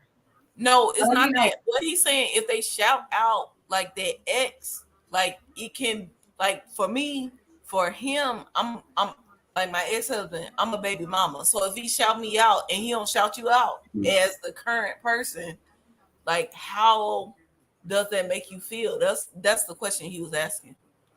I don't feel no kind of way. He's shouting you out because you the one that had them damn kids. But him and I, we going home together tonight, and I don't know where you gonna be at. And listen, but you ain't gonna be with us. I know that. Relationships, like people have to be discerning. And again, going back to what I said earlier, people are mad no matter what. If he would have said something, we're like, oh, she is new. Why are you doing that? And then if you don't, it's a problem. Like, what? He shouted out the people who, I guess made some big impact on him in whatever case it may be. He was also drunk with that. He was also drunk. So, and honestly, like, what's wrong with that though? Like, and who knows what him and her Miami have to. Only people that have insecurities, because at the end of the day, they had a life, or you had a life before them. And there's nothing wrong with respecting whatever it is that went on during that time of your life at that time. You know what I'm saying? Like that just simply is what it is. If you're a mature adult, and then you're secure in yourself and secure in what's currently going on in the present. Maybe if you don't feel secure in what's going on in the present, then that will make you feel some kind of way for him to mention something from the past. And Kayla, Kayla, what did he even say? Like in that video, it was like when she He was just said like, "Thanks for holding me down during the no, dark no, times." not that. The one where she was like, we go together, but we. Oh, she said like, so she said, "You're single, but we go together. So how do you feel about me telling people that I'm single since we go together?" And what did he say? He was just like, "What?" And then he tried to laugh it off, and he's just like, "Ain't no laugh." She's like, "I'm not laughing. Like, what do you say?" And then he was just like, "Oh, we go together?" And she was like, "Real bad." And that was like, it. He was like, "Oh yeah, I guess whatever you say." And she was like, "Okay, cool. I like that." So then that response, they're obviously cool with it. Why would they both are happy with it? She don't sound like she is cool with it. She getting money and she getting publicity and she getting all types of stuff with a billionaire dude. Everything she wants. Like, man, look, y'all a bunch of cats. Y'all sitting up there saying she do get y'all this, really think a woman y'all could women been getting this and that emotions involved though? What? Toya, listen, this is the thing. This is Diddy. People would absolutely shut their mouth for certain people that are in certain situations. No, but I'm saying people think emotions. I mean, I get the emotions. I get it. But let's not act like this is not reality. People might feel whatever way they want to feel, but they're going to be there and they're going to do whatever it takes to get whatever they want to get from this person. And that's just how it is. But Kay, we just talked about it on Thursday. It might not be for like me or you or us, but it happens. She's not expecting a white picket fence. Everything she's getting is what she knows that she can get out of the situation. It's no different than Bree, whoever, who's doing all this damn press, kept Nick Cannon's latest wife. She literally was like, anything I need, this man gets it to me. And he makes sure every need is met and he's there when I need him to be. So it's cool. But y'all talking to a small group of women. Y'all know majority of women ain't going. Why would I be with a broke dude who loves me? But we're not talking about the majority of women. We're not talking about the majority of women. That's the point. We're talking about a very, very, very specific and you know why? Because certain men like that only want to date a certain type of woman that looks a certain way, and it's a small percentage of women. It's a small percentage of people. Yeah, most people don't look like that. The American obesity shit is out of control. So let's not act like every woman has these options to date Diddy and men like that, because most women don't. We're not talking about the average person walking around. Man, look, we're talking about y'all got the option. Famous woman. Y'all be taking away y'all take away y'all own confidence. Y'all got the option to date a man like that. Y'all just don't want to do the work to oh my goodness, Bruiser, you're trying to change the topic. No, Bruiser is right. You don't want to go to the gym. You don't want to eat salads. You don't want to do the things that requires. Okay, well then why isn't everyone dating Diddy? Why is she the one? Because y'all, especially black women, ain't working on their shit. They taking shortcuts. And they just being lazy, man. She's also accepting of the situation. She's not what y'all are doing. I'm not only be with me. She accepts the fact that Diddy is going to be a forever bachelor. She's not trying to make the situation something it's not. There's a reason why they're going to be like, I'm not sharing. There's a reason why many beautiful women with whatever type of body somebody wants are sitting around not married to Diddy. There's still a reason. It's about access. I don't care what you look like. Any woman doesn't have the access to Diddy. Company. Like, we cannot act like this is just like anybody. Yeah, but because you don't have the access, don't mean you might not have it later. You want to keep yourself always ready. Stay ready. Exactly. Just because you don't have the access, you never know. You won't. Who is so that? Y'all moving in fear. You moving in fear. You don't never gonna get shit. Well, who's that actor that met his wife? Everyone hostess. Keep on looking for Diddy at a restaurant. Okay, well it ain't gotta be Diddy. It can be. He saw her. The fact of the matter is that the average person gets with the average person. That's not my opinion. That's a fact. But again, the average person does not look that way. That's not true. Because go sit in the airport. I have Go many sit in the times. airport and So tell me how many girls in there look like Cassie and Carisha. Go sit in the airport. I'm telling you, I look regular, degular. Go to the food stamp office and tell me how many women look like Cassie and goddamn. Go to the post office. Wait, I'm trying to see what come in what there. is y'all's point? I'm Go trying to Walmart, sit in there and watch the people come in and Broke out and tell me women. how many look like damn Cassie. I mean, not broke women. Broke. I'm confused. The broke mentality. It's not about being broke, because you can be at the airport and be broke. So Hey, Manic Genius. I'm saying the broke mentality. Yeah. You gonna date a broke nigga? No, this I don't is even know what like y'all talking about. you're trying to act as if like I'm sorry, Ninja. We're trying to act as if the Diddy and Carisha situation is the same as like somebody outside that we could see on the corner in our nearest grocery store or whatever. It's not the same. No, it's not the same. It's not the same. They don't have it. They might not have the money, but okay, well then that changes it. Bruiser. It doesn't change it. It doesn't change it, because it's no different than on Saturday night. You were the one that said on Saturday night. I was out at a bar lounge. Kayla, money don't change. And the guy in the section, Kayla, money don't that change. was spending that 5 minutes in the section. There were no girls in that section that looked anything other than but Kayla, you specifically said on one of the shows. So this no behind the scene. You said on a show when we were talking about what a person looks for, you said a blue check. You said that. So you know it's different when it's somebody of status or money or whatever. You know it's different. So to act like this is just the same as every person walking around, the only thing that I don't understand. The only thing I'm saying is what I'm saying. Blue check.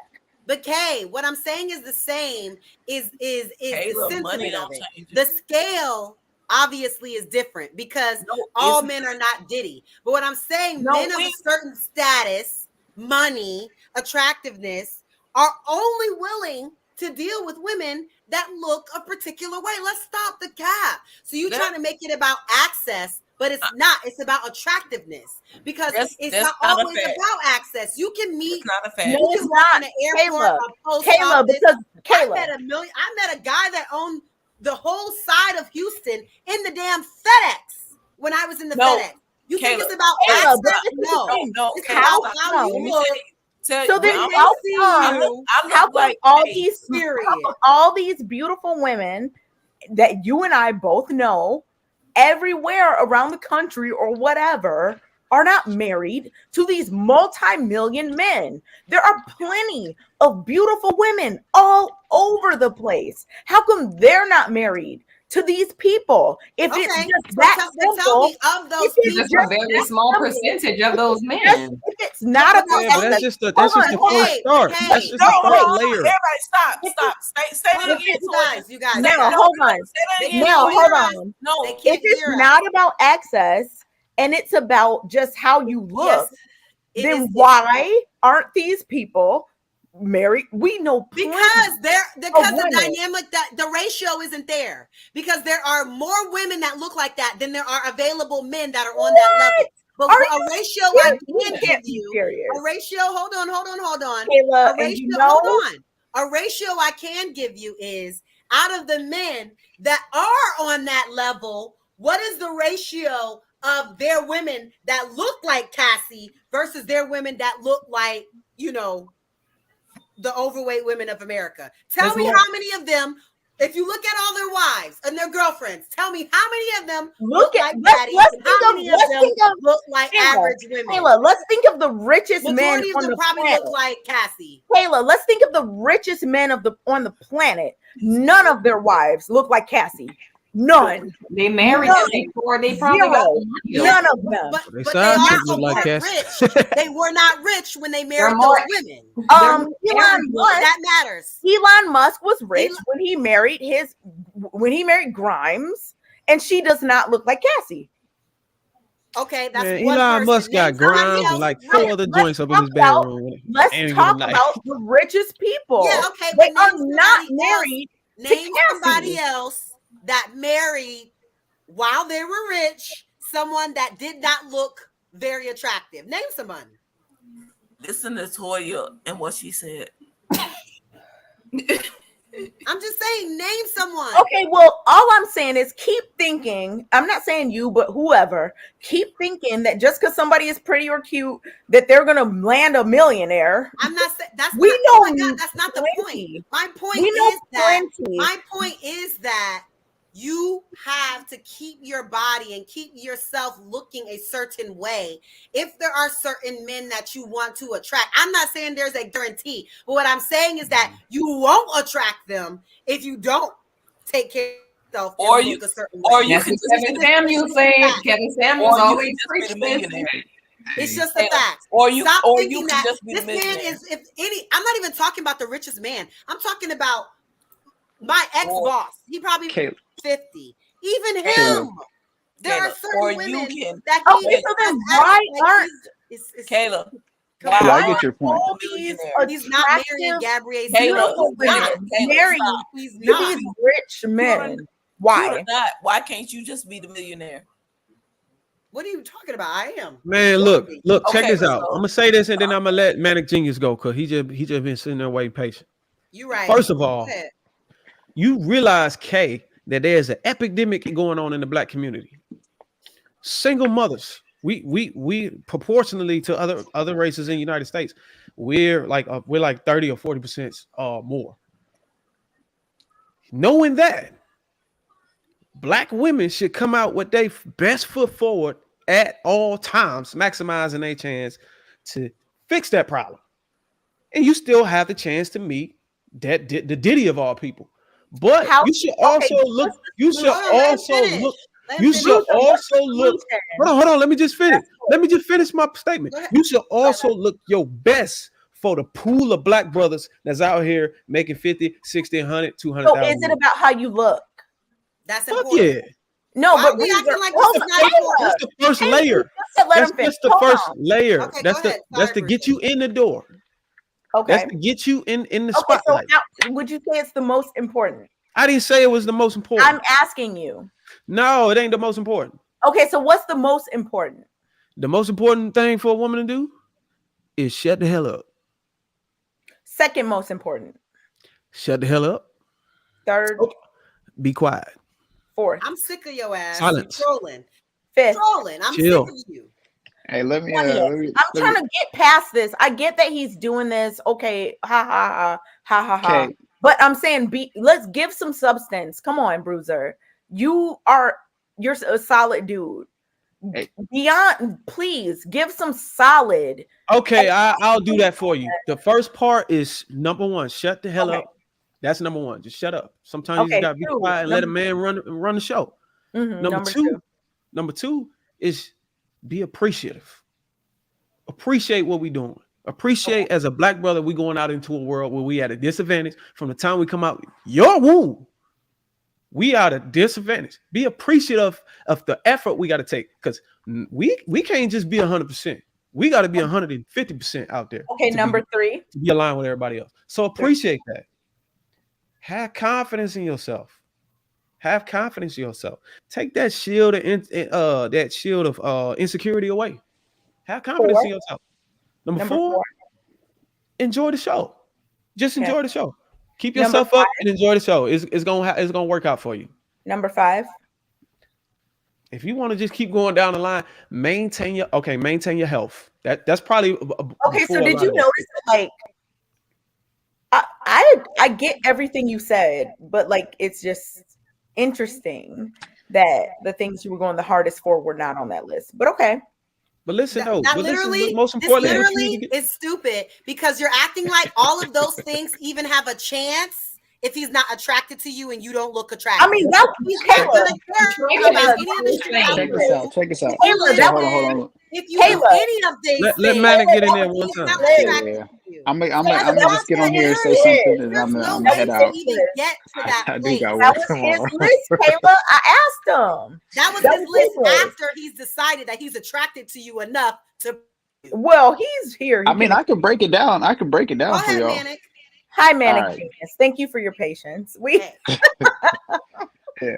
Me and Kayla, we are just clearly like, No, y'all fine. Y'all having a dialogue and y'all have differences of opinion. But I actually think y'all are on the same page. Y'all just not it's just like one of y'all wants to be like, hey, I'm absolutely right about this point. But I agree with pretty much a lot of what both of y'all have said. Like, I agree with Kayla.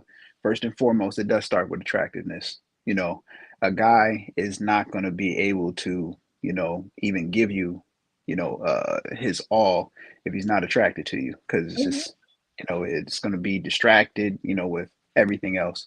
So first and foremost, it is attractiveness, and there's levels to attractiveness. You know, there's levels to it. There's levels to life. Once you get past the attractiveness, you know, not every dude, you know, has the same perspective and what they envision for, you know, their partner to have. So somebody who's looking to have, you know, quality conversation, intellectual stimulating conversations with their woman, they might be looking for a woman who, you know, can also have those type of conversations and, you know, can carry a dialogue and has open communication and is fun and, you know, has other qualities other than the attractiveness. But starting with the attractiveness, there's all types of levels of compatibility. And, you know, I could go on literally for hours just talking about, you know, what, you know, what different, you know, compatibility metrics. But at the end of the day, it just depends on the person. And, you know, Exactly. yeah. And I'm a guy, so it's just like what I decide, you know, what I believe a woman should have is exactly my perspective. And there's no woman on this planet that's going to change that. Exactly. And when you're a guy and you realize your worth, um, you know, you kind of understand, you know, what options you actually have. So, if if we go back in the past when, you know, I was struggling through college, you know, just getting through it and, you know, not having any money, then it's just like I understood that my options were somewhat limited. Yes, I can have a conversation with a woman and, you know, care for her, but at the end of the day, if I'm competing with, you know, all these other dudes and, you know, they're getting to the bag, you know, it'll be a little bit more difficult. But if I'm coming there like a P. Diddy, then there's really no competition. I can get exactly what I want. And attractiveness is just like, hey, if I can pick out of, you know, 10,000 women, I'm going to just filter that to the most attractive, you know, 300, and then you can work in between that. So, yes, the attractiveness is first and foremost, and then you break down the layers and get to what you're talking and you're speaking on, Kay, like the more intellectual side. I agree with everything you said. I mean, you wouldn't even necessarily like walk up to somebody if they weren't attractive to you. You know what I'm saying? I get that. I'm not negating that at all. My thing is that different people find different things attractive. Some people are not moved by somebody with a certain type of characteristic, and some people are. I mean, that's just reality. That's not my opinion. This is literally what it is. Like, some people go out and they're like, oh my goodness, somebody looks this way and oh, I can't help myself. Some people are like that. It's a feature that you like. But everyone isn't, and everyone has different things that they like. That is my whole point. So like, yes, you have to decide or find, I guess, the person that's attracted to you, if that's where you want your value to be. If you want your value to be, oh my goodness, I'm so attractive to this person physically, then you have to find a person that finds whatever you bring physically attractive. Some people might not like people with natural hair. Some people might not like people with weaves. Some people might not like light-skinned people. Some people might not like dark-skinned people. If you want your attractiveness to be the thing that someone values, you need to find your attractiveness. That's all I'm saying. And I don't understand how that's not. I just don't understand how it's even a topic. At the end of the day, you should be doing everything you can to stay as attractive as possible for your partner. This shouldn't even be a question like if attractiveness is something you value. Kayla, for your partner, people value attractiveness. Kayla, nobody wants someone that's unattractive on top of them. All people value it. Like, for your partner, Kayla. For every partner. Let's stop doing no, this thing. because my man, like my husband, my husband doesn't like make weave. Sure that they do everything my husband doesn't like fake eyelashes. My husband doesn't like certain things. That's so fine. I'm gonna do that for my. No, I'm speaking to your point. You said for your partner. I'm agreeing with you. I'm agreeing. Everyone doesn't like the same thing. It doesn't matter. I'm not talking about everyone liking. Hold on, you saying your husband don't like your physical in attraction? general, What? I think Kayla's saying at the end of the day, you should be your best version of yourself. Of and course. that includes, working out, staying in shape, taking care of yourself. Right. And to add to that, the fact that black women feel like they can as important. No, like you need to keep your shit together. Yes, you do. Add to that. Hold on real quick. To add to that, the fact that black women feel like the only way they can be the best part or be at their highest potential is when the man is in his 7 figures income. It's sad. You should be the queen that you are at your highest potential just for the sake of being with a black man. Or just being your best self. Yeah. Same thing. Mean, yeah. But because all the brothers in this tax bracket that live in this area are not at that level, I'm gonna downgrade my potential. I'm gonna not reach my potential to be on my best foot because the level of income or the level of the wages the guys are carrying around here doesn't require me or doesn't push me or motivate me to be at my top. I'm gonna be at my top. You should have a mentality that I'm gonna be at my top regardless of what these niggas doing. Who made that argument? That's the thing. Did anyone make that argument? But because that's the thing, Kay. He's right. That's the thing. That's what I'm saying. That's the reason why. That's what I'm saying. That's what I'm saying. That's having that mentality and having that hindsight. You already peeled back the first layer of getting noticed. If you do run up on a rich dude, if you do happen to be at a concert and somebody take notice of you, if you do happen to be at an NBA game and one of these rookies or guys check you out, you want to give yourself the chance. It may be 2%, it may be 0.7, but at least you got it. At least you got that first layer down. Don't take away, your chips. You know what I'm saying? Keep those chips available. That's all I'm saying. I get Bruiser. If you're going to the what's it called? That thing that they have where you like the NBA players. What is it called? Like All-Star Weekend. Yeah. If you're going to All-Star Weekend and you're looking for you're trying to put yourself out there for that, and you're trying to compete with like certain women looking a certain way. It ain't gotta even be that though. I know, but I'm saying going to the bar and you see a guy that got multiple, he got 5 or 6 properties he owns. Okay, but the thing is, if you want a relationship to last, you have to be yourself. And if yourself is a person that wakes up every day, puts on your full face of makeup, your wig, your eyelashes, does everything you do to be beautiful, that's what you do. Bruiser, if you are a person that does that daily, fine. You're going to find the best person for you. But if you're not a person that does that and you do it to find someone, problems will ensue.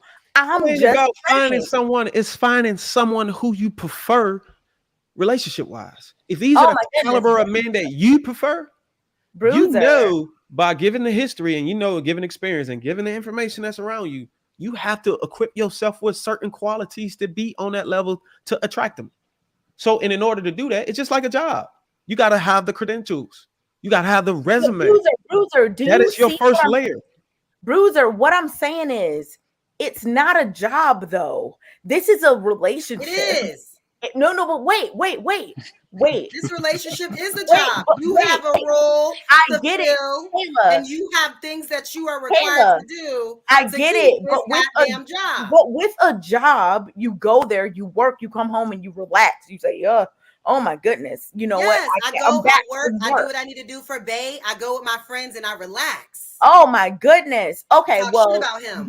All I'm saying is, there's a reason why divorce rates are so high, because people are like, I'll just be this for this person to get them, and then I'll be back my regular self. Because they're marrying off of love, something that they say, because I love you, I got to. Okay, I have a question. How long? And then it'll be like, I'm going back to my regular self, and then you end up Do Okay. whatever. What's up, How long have you Manic been?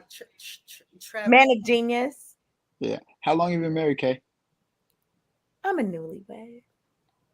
Okay, that didn't tell me. Like How 2 long? months. Like 2 months. 2 How long months? have you been married? Oh, I'm not married anymore. Oh, okay. So what was your question? My question was, how long have you been married? Like 2 months. Okay. I was married for 8 years, and yeah, before I had to Was there decide a to call it reason quits. you asked? Yeah. Just your perspective on marriage. So It's all relevant. the reason I'm talking about it this way is because I think a lot of times, and people are out here talking, doing all types of stuff, and I'm not even like being like, oh, I'm married. I'm not doing that. I'm saying that You mentioned it though. anytime you're out here like, I'm gonna do this to myself and find this person, that's not gonna work. It's not. And we see the results who of said that people. though? When was that? Would you say No, so I'm the not. man that you married? So I'm Kay, just Kay, saying. I'm Kay, just the saying. man that you married, would you say he's a I hate to use the term high value, but how long have you known your husband? Like 3 years. 3 years. Okay. And y'all were dating for 3 years before you guys got married? Can you please tell me like what? Because I'm not doing this. Like, No, I'm just trying to figure. Oh, you're private. Trying to figure out how he can articulate it by knowing a little information. Yeah, I'm just trying to figure out who you are. Like, I know this is your show, and I'm just trying to figure out like I'm who trying am I to see speaking like to? your point. Do you Well, have my point is like, do you have anything to say about what I said? Yeah, because your Because perspective. I haven't asked you, Manic Genius, Okay, but let a him. bunch of random questions what about was he you gonna and your say, though? non-wife. What were you gonna say, Manic? I was just gonna say, your perspective on this whole marriage thing is like really premature since you've only been married for 2 months. So, Are you married? Huh? Are you married? No, I just said I was divorced, so that's kind of cleared up. I was then married what's for your 8 years. perspective as a person that does not have a? I'm just trying to see. Oh, I'm just saying. I don't know if we can like do that though, Kay, because until Well, you've no, been there for she's 8 fine. No, She's you've yeah, been married that's for 8 years. yeah. Kayla, I didn't come for She's him. fine. I mean, but you're coming No, for no. him. How can No, you come I for didn't him? It's fine. It's When fine. he was Kayla, I'm a big boy. I can't handle myself. Hold on. But I'm Hold on, saying, hold on, how can Kayla. you come for He him started asking when me he was questions. married? And Does when your he husband was make 6 married figures? Hold on, longer let's go there. than Hold on. you know your He spouse, didn't. period. He's asking me questions that I'm not saying, going to answer. but you're because- using the fact. But hold on. You're No, using Would the you fact say your that you were husband is- married He's as asking a me thing. questions. But you're about my using the fact that you personal were life. married as a point, and he Yes. But was what is the married longer than point? you, twice as long. But wait, what? That you But didn't even know Caleb, your I mean, Caleb, you could spouse. multiply her So marriage he's trying to by say like that 6 he times, has and she'll married. still okay, Manic Genius. If be it has married less. nothing to do with my personal life, because I won't ask, and I haven't asked you anything except when we're going back and forth. Okay, I just have one more question. Life, outside of anything having to do with me, because I'm not going to do it. Okay. Outside of anything having to do with me, ask your question. All right. So, would you say your perspective on Nothing marriage is to do with premature? me. No, I'm saying your perspective on marriage in general is premature. It is what it is. Next. So that's not a. So that's a no or a yes or Oh, okay, so we can ask it this way then, Kay. It's what it is. Like what? So Kay, so what's Oh, the so most you're not important? gonna answer the Like, question. how are you going to be That's fine. mad at somebody for being like newly married? Oh, I'm not Okay, mad at if you for was to being tell newly your married, daughter, I'm just, okay, Kay, I'm if you just, was to tell young girls out there I want listening to right answer the now, question. all right, It's go just ahead. like your lack of understanding of how marriage works. Okay, you tell me how it works then. I can't tell you how it works Well, then how do you know I don't understand? because you've only been married 2 months. Okay, you've been married. You have an ex-wife for how many years or whatever. Tell me how it works. Well, I can tell you from my perspective of being Okay, married 8 you're saying years. I don't understand. You tell me then. So marriage is a partnership, and I you guys should agree. be. Okay. So it's a partnership, and should be a shared vision, I agree. People grow I and people agree. mature, I and agree. certain people mature and grow at different rates. I agree. So, hey, let him talk. Stop. No, I'm agreeing with him. No, Go ahead. stop. Okay, but stop. Come on. Go ahead, Manic Genius. I agree with you. yeah, that's yeah, I mean, we're all gonna agree with me. But no, so what I was saying is it should be a shared vision. And it's just like through time, you'll get a chance to see, everybody gives a bit of their representative. Agree. And throughout the marriage, it's going to be layers and layers and layers. You're going to be put in situations and you're going to see your person, maybe act like you think they would. And, some things will be good, some things will be bad. And it's a process. And when that vision no longer aligns, some people choose to stay in a comfortable position rather than, go the route of, blowing the whole thing up. Yeah. It's actually like similar to sports and like general management. You might have a good solid core, but you might need a new few players to, win the chip. Yeah. Like, I mean, Manic Genius, nothing you said, I agree with every single thing you've said. In fact, everything you've said, I have definitely like spoken on before on the network, somewhere in the files of the videos. So I'm like trying to see where we disagree or what's going on. I don't think we're going to disagree. Okay. Because you have a perspective and I respect your perspective, but I also have a perspective. So, and I respect yours. And I think that you are correct. Like things change. Well, that's good. We can go to the next topic then. You never know what's going to go or what's going to happen or whatever. Let's get Trevin in here. I think sometimes when people like have a situation, they try to like, but I agree with you. I get what you're saying. Nothing was wrong with it. I'm actually gonna head out. I got work tomorrow morning early, and I gotta work out. Thank you so much for coming by. Yeah, thank you for bringing me up on the show. I appreciate it. Yes, y'all take care. Be blessed. Stay safe. All right, I'm out. So what's up, Trevin? How are you doing? I'm doing good. How you ladies doing? Doing great. What do you think about the topics we talked about tonight? I think, based upon what I heard, I don't think anybody's more right than the other person. I've heard everybody speak. I've heard everybody's perspective. And I think you all are right. And it's, in a certain perspective, in certain ways. I get what Bruiser and Kayla have been saying. And also Kay, I just tend to think that, everybody is different. I think everybody requires different things. Everybody's attracted to different things. And so I think now to your point, Kayla, I think the expectation needs to be kept up based upon the requirements of that person that you're dating. And sometimes that may not be looks all the time. That may be something else. That may be intellect. That may be your ability to lead. It may be other, just whatever. But I think it's specifically tailored to what that is for your partner. I don't think it's any one thing. So I think all of you guys are right. I just think it's a combination of things, and you got to mix it together. You know what? I agree. All I can say is that the one thing that you have in control is yourself. That's the one thing that you have in control of in the relationship, yourself. And you can't control the other person. So all you can do is be your best self. That means spiritually, emotionally, and physically. And that's all that you can do. You can't control anything else other than that. So all I'm saying is that we should put our best foot forward in terms of that and not make excuses about why we shouldn't have to because of the other reasons and why the person values you. All of those things are valuable and they're all important. Oh, absolutely. That's just what it is. Going out into the world, women need to be healthy and be nurturing. Be fit, be beautiful. You get what I'm saying? You do that, you get whatever you want. You get whatever life you want. You get what I'm saying? Sometimes you gotta go to the gym. Sometimes you gotta shave that shit off. You know what I'm saying? See, that's just you being a basic damn woman. A man got to go out here and give 150% out here in this working force.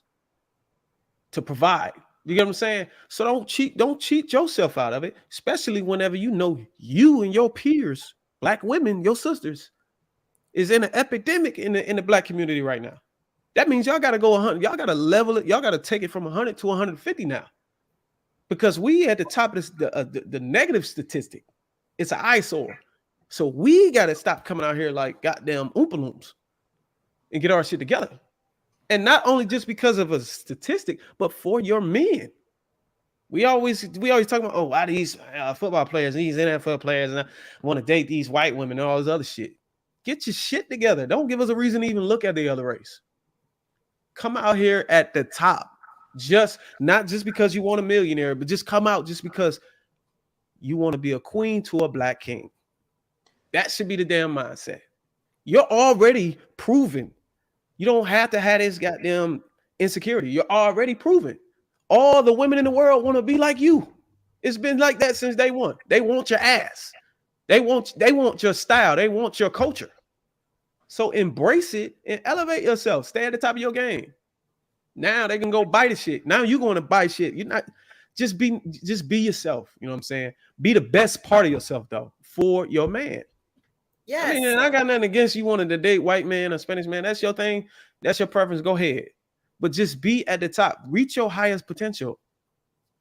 And I think people keep saying, oh, confidence. You know what confidence comes from? Being on your shit.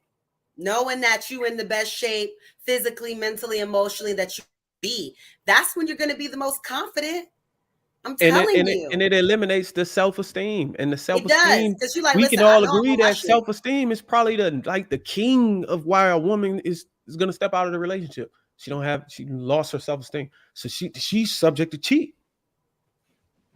So if you eliminate all those nuances, you ain't making no room for all that negative bullshit. Yeah. I do think that like overall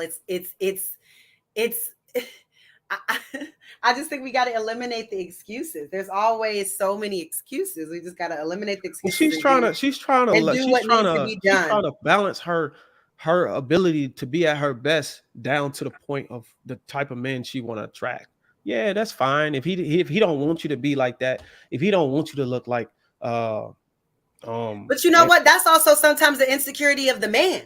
Because if he's not necessarily the most fit and fine dude, there's no way he's necessarily wanting you to be out here being super fit and super fine and like all this stuff, because he cannot necessarily keep up with that. That's a thing as well. I've seen it. Yeah, that's the thing. That's the thing to the husky therapist about on the show. He said, "Oh, she lost all this weight," and she said he started acting super insecure when she would go out with her friends. You know, so she got herself looking like better than she's ever looked when they were together, and that started to cause insecurities for him. So sometimes, especially if the dude is not the most attractive guy with the most hot body, blah, blah, blah, of course he's going to be like, yeah, you look good just like that. You match with me. I'm roly-poly. You roly-poly. Yeah, that's if his paycheck ain't in addition to that. Hey, so it's just like, you know what? If his paycheck ain't hitting. You look good, babe. You just do this. If his paycheck ain't hitting and he looking like shit and you hitting, that could be a problem for him. Facts. And so then you get he might be able to deal with you being husky if he husky and he making $50,000. But you know what, Bruiser? I think there needs to be a balance in that, in this whole look thing. And that goes back to Kay's point earlier. I just think there needs to be a happy medium. Like, don't get it twisted. As men, we want a beautiful, attractive looking woman. Like, let's not confuse that. But at the same time, I think a lot of men focus too heavily on that. And I've seen a lot of dudes go downhill because that's what they was focused on. And they're not focused on the other components of her. You know what I'm saying? And so that's why I said we're not going to eliminate the other components. We just talking about the initial attraction, because we was talking about having access. I think the statement was having access to these type of men. So we saying in order to have access, you got to peel back that first layer. And that's just coming out on your best. You don't got to look like everybody else or exactly like the person on the front of the King magazine. Just be your best. so you increase and you can decrease the odds or whatever you call it. Increase your chances of being, period. exposed. Yes. It's just and by exposed meaning your face and your body's exposed to people that happen to run into you. Because women are anywhere stupid. that you go. Women ain't stupid. They know you looking, bro. They know you're gonna look at their body. You're not gonna look at they charisma here, sir. or some shit like that. Then you ain't gonna look at their damn ability to comprehend or some shit. We'll deal with that later. We'll help you with shit like that. You know what I'm saying? You can't speak. You got speech issues. We'll help you deal with that shit. Just be beautiful. Well, since we're in after hours, I wanted to go to this other topic because I guess we're kind of finally like into after hours to this other topic. You might want to hit those super chats too. Oh yeah, let me do the super chats first, and then we'll go on to our after hours topic. So shout out to Arch77 new member, welcome. Shout out to Jack Big 50. Sounding the alarm. If men want to have no responsibility for financial duties of being a father, does he also consent to having no say if his son becomes a daughter? Oh, I wasn't expecting that. Next, we have Peasy. Shout out to Peasy, new member. Shout out to Dub Will. Running one out equals the last resort. I think he meant rubbing one out. I don't know what that means. Shout out to Jay White. Mel, your points are not hidden. Please stop it. Ooh. Shout out to Jazz Wiz. If you pay all the bills, no should never come out of her mouth. If she keeps acting out, then send her back to the streets. Say yes to everything. Okay. Goodness. Shout out to Jazz Wiz. Again, Kayla's on fire tonight. I agree with everything. Shout out to Dr. Hound. Thank you so much. Ladies, best you've seen all week. We appreciate you. Thank you. Shout out to the super chats. Get them likes up. We going into our after hours topic. So I'm starting with Bruiser since he's the only one on camera here with me. Shit, so what are we thinking about last topic? Do people stay in toxic relationships? Because this is just a saying that good sex makes a bad relationship go longer than it should, and bad sex makes a good relationship quicker than maybe it should. So do you guys think there's any validity to that little like colloquialism? Absolutely. Shit, man. That can happen, man. But that's it's only temporary. It's only until you get to the next good cookie. You know what I'm saying? Because once you get to the next good cookie, is it?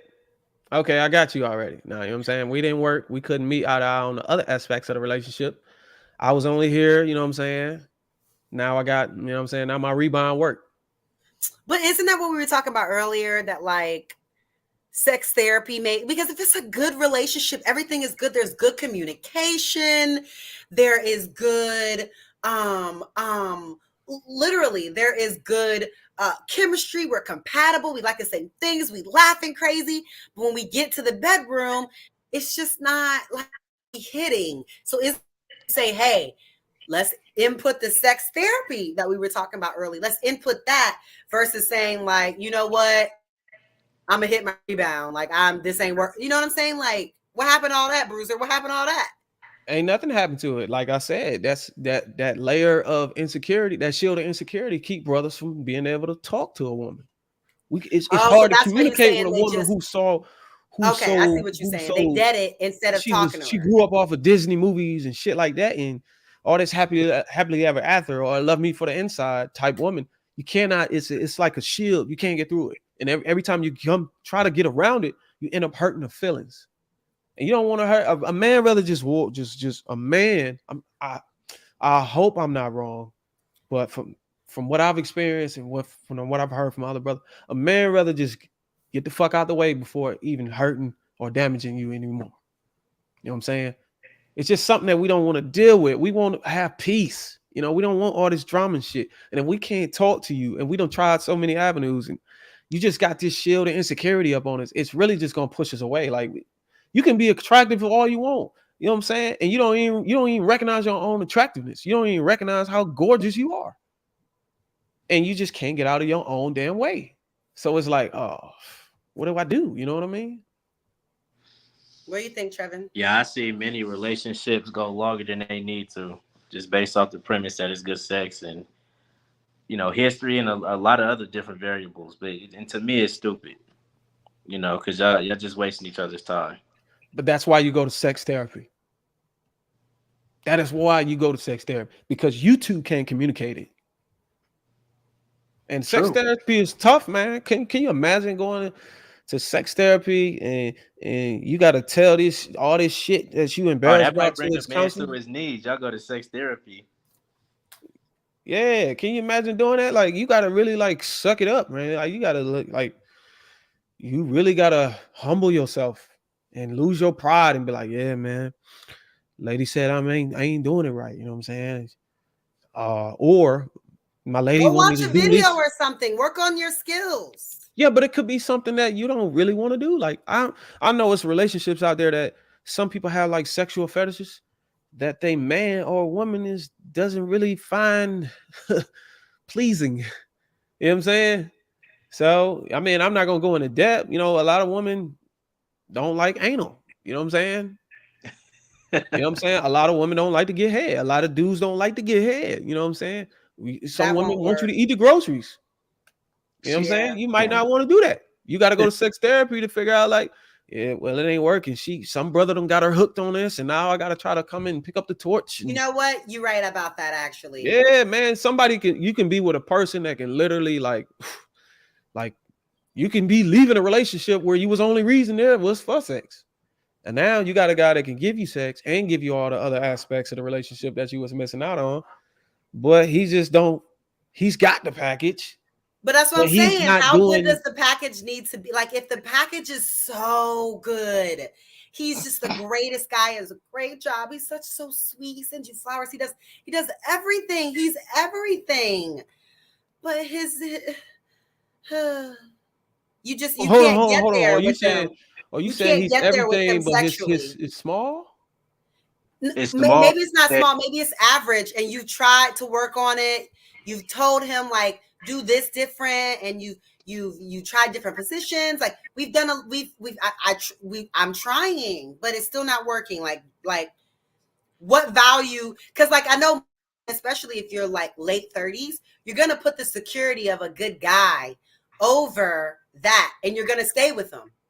But I think that gets dangerous because there's so long before you get so frustrated that, you do things you shouldn't. So, I mean, be real. Like, come on. Like, there has to be a medium but I think that's what most people are doing. Like, especially women are like, he's a great provider. He's a great man. He's a great guy. You know what? I can make this work. And then 3 years in, they have it climaxed in like 9 months, and they're like, what the fuck? Like, man, but we'll be wrong if we say doing that. Therapy? What are we doing? We'll be wrong if we didn't say if we didn't agree that sometimes if the cookie is good, you willing to put up with a lot of shit, man. Oh, we know that men are put up with everything for that good that what do they call it? I think it's kind of lopsided though. What is it It called? might be lopsided. I think if y'all getting good D, y'all gonna deal with a lot of bullshit. Y'all even deal with a nigga cheating. Men ain't finna. I don't give a damn. Sleeping with the same guy. It's kind of lopsided. It's kind of same, but it's kind of lopsided. I think, man, we not. If the cat is good, that's cool. It's always some good cat out there. You know what I'm saying? You know what I'm saying? So we not gonna be really stuck on it like that for real. You know what I mean? If you disrespecting me and shit, you know what I'm saying? Some of that shit can be a turn off and make me not even want to smash you anyways. Well, you're right. It depending on how far it goes. If it's just like the little things, maybe most guys will be like, you know what? It's good enough. I can deal with that for, Kayla, I hope you didn't get upset with the personal questions. It's kind of I saw the chat. Ease your tone a little bit over there. Me? I mean, I'm sorry, not Kayla, but Kay. Okay. Oh. What? So you good over there? I was just making sure you was good. But you know what we be talking about, right? What I'm saying. All right, I'm just making sure you good over there because I know you felt like you was getting cornered earlier. I didn't. I mean, it just seemed like it from the outside. You know what I'm saying? See, I didn't. you could have saw just- something else, you know. It didn't make sense. But you know, when you playing checkers, somebody else could see a move you can't see. So it was just something that I saw. I get it. It didn't make sense. But if you're talking about like, yeah, I don't know what. Listen. That's my boy. I don't know what he was going with. I was trying to let him cook. You know what I'm saying? He mentioned his divorce and shit. He never really. He could have said, you know, I was married for 8 years, so I can tell you how the good That's part what he of it must said. work. But I don't think he really like. He didn't verbalize it correctly, but that's basically what he said, is that like I was married for 8 years, so I really know what it really is in terms of the ins and outs over the test of time. That's what he was saying. Yeah, I just feel like it's no different than people saying, "Oh, Kevin Samuels can't speak blah blah because he's divorced." People say because he's divorced and been married before and was married for a long time, he has the knowledge to be able to give the advice that he gives. It's the same thing, homeboy. Everyone can give multiple opinions on whatever they want to give opinions on. It just like sometimes I think people are just like trying to do a certain thing, So but you feel like there's absolutes put out there. People can give whatever opinion they want. For like marriage advice, I talked to my parents, my grandparents. They've been married many decades. Like I don't just reach out. That's not what I'm saying, though, Kay. What I'm saying is I'm not saying you're saying, Kayla. I'm not saying you're saying. No, but what he was saying, the reason that he brought it up is because you brought it up. That's why he brought it up. What did he bring up? Because you brought it up and saying like I'm not married, blah blah blah. So then he asked you, well, okay, since you saying you're married, how long have you been married? Kayla, that's why he brought it up, because he's saying I was married for almost a decade, Kayla, and I feel like your perspective is premature. That's what he said. That's not what happened. That is what happened. Rewatch it. That's what happened, Kay. That's literally what happened. Okay. Is it that like Bruiser? Is that not what happened? That's literally what just happened. Kayla, I said, "Oh, you're not married." I didn't do that to you. No, I'm not saying that you did. What I'm saying is that he only brought it up and started asking you about it because you were talking about it. Then you felt like, "Oh, now I don't want you to ask me questions," but you brought it up. That's why he started asking you. I think both y'all got valuable. He was. I think he was attempting to get somewhere. Right. In order for him to get there, he needed you to give him just some key small information. I mean, it could be personal, yeah. And so a lot of people don't want to talk about their personal life, but I think he needed those little key information just to get to the main like point that what he was trying to say. Yeah, I don't know what he was going. He wasn't being like malicious, but he wasn't. Yeah, and it didn't look like he wanted to give up his own information either. So I didn't say he was.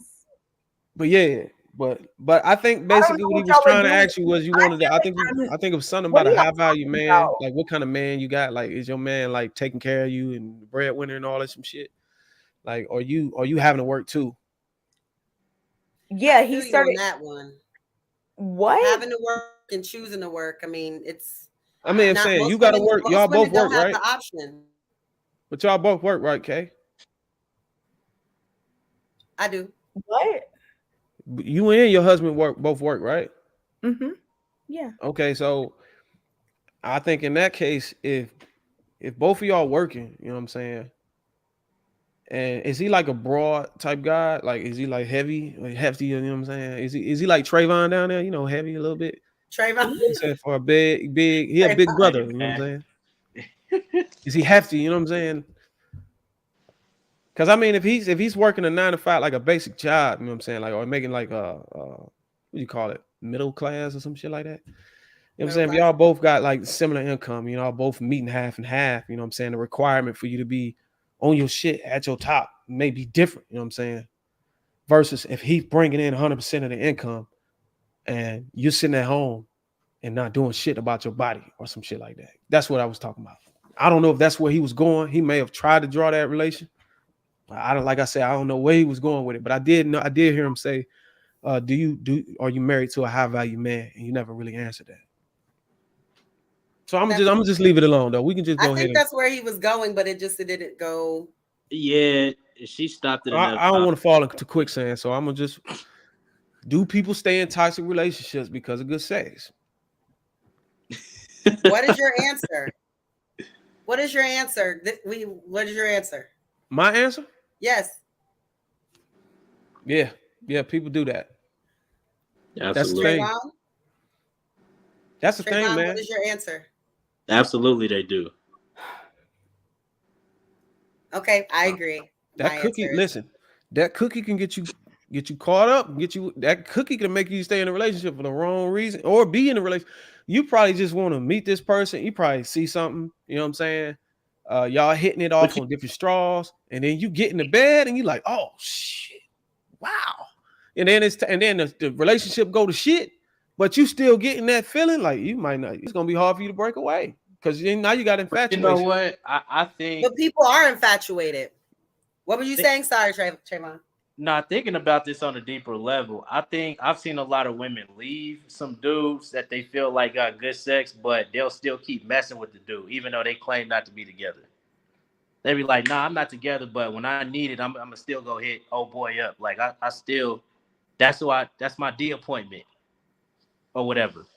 So I see more of those situations. Now that I think about it on a deeper context, I don't know if they will stay in a relationship because of the sex, but I think they will continuously keep messing with that same guy, even if they don't want to deal with him on a consistent basis. Oh Lord! Like I said, man, it's temporary. When you in a situation like that, and the whole relationship is fucked up, but the sex is bomb, that relationship ain't gonna last. But people It's do gonna stay last in it. longer than it should, though. It can. It all depends on how long it take you to find the next partner. Yeah, that I'll agree with. Because you're not finna listen. If you get some good ass, if you getting some good cookie, you're not finna just drop the relationship. You gonna drop the relationship after you find the person you want to be with. You gonna think about it. You want to keep that benefit, especially if a lot of dumbass people like to stay in a relationship because it's sex. So yeah, so now y'all just migrated from being in a relationship to being a casual partners. And whichever one of y'all find the person that y'all really want to be with, it's just gonna last until that time.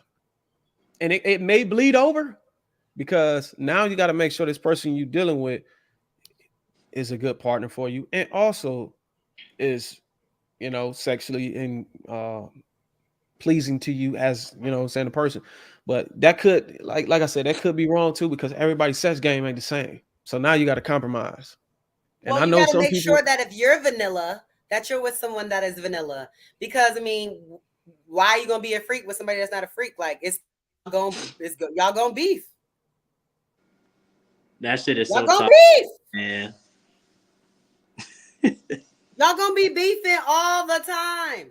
It's a dangerous situation to be in because very dangerous. If you're still being able to get the cookie and it's the best cookie you ever had, and you're well off and you got your shit together, you may not even want to be in a relationship.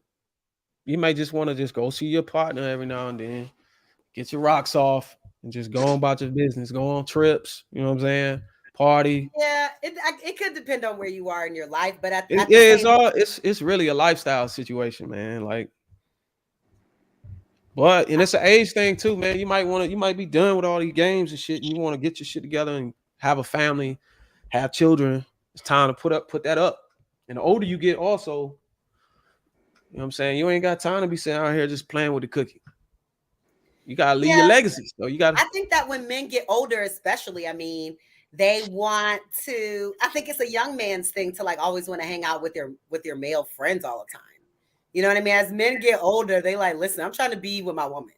Like, I'm not trying to be hanging out with a bunch of dicks all day. Like, where my girl? Like, I work all my life, like trying to be with my girl and relax. You know what I mean? Like, so, maybe it could be a maturity and an age thing. Yeah, I think all that shit slows down though too when you get a little bit older.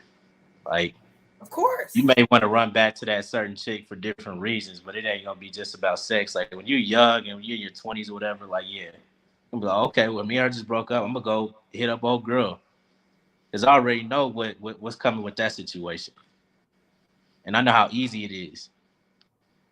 So that's the mentality. And I think we get a little bit older, you may want to go back to that old thing for different reasons.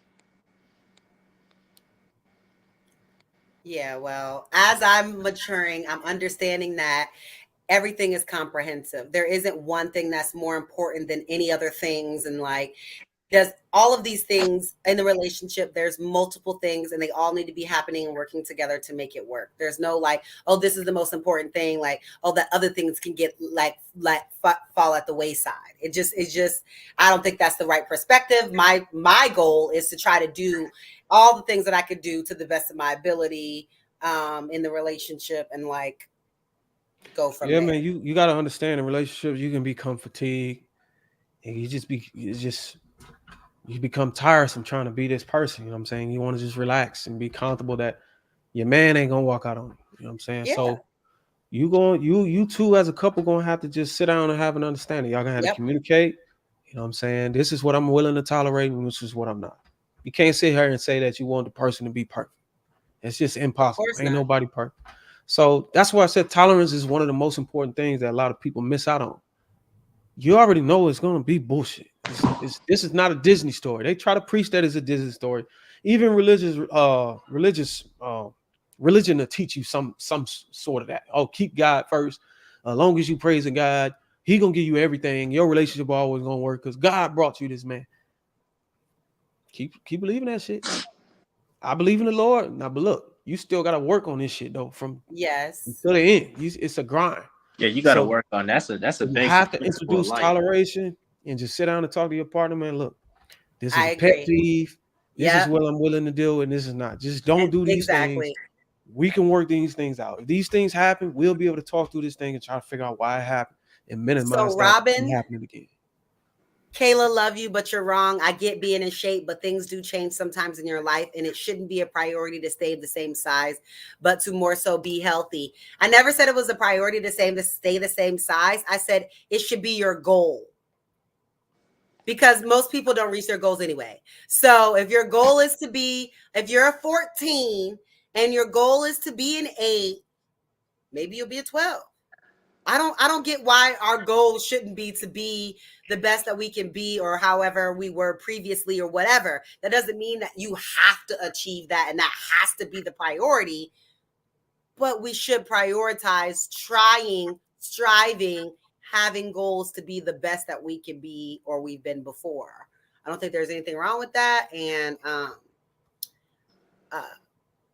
who was that? Mr. Pride. See, people, no, absolutely. People want to act like beauty as itself hasn't been painted in our brains as a child, all the way from upbringing. Goodness. That It boy is Mr. Roe versus Wade here to talk his dumb shit. Hi, Mr. Logic. You know that I was about to tell you how beautiful you was today, and thank you, honeybee. But how are you feeling this evening? I'm good, babe. I'm good. Why you had to disrespect me like that? Disrespect you? Yeah. What are you talking about? I don't know. I just can't do something. I know. You just came to talk shit. I know, honey. No. I just want to say salute to Matt G. He's the first chat NCO of Lapeef. Salute to him.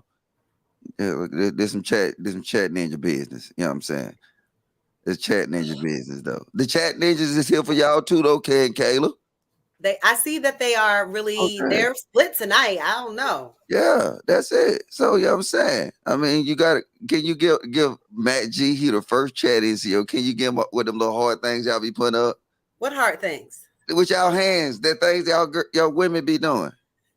The hand thing. You can't get it the first chat NCO of Lapeef. You can't give the hand hard, Kayla.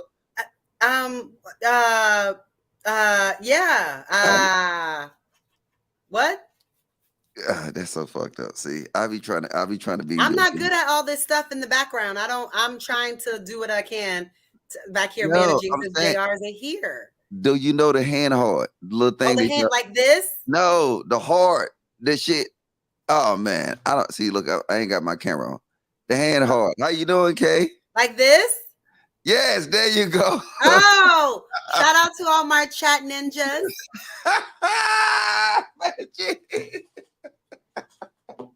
I'm sorry. All right.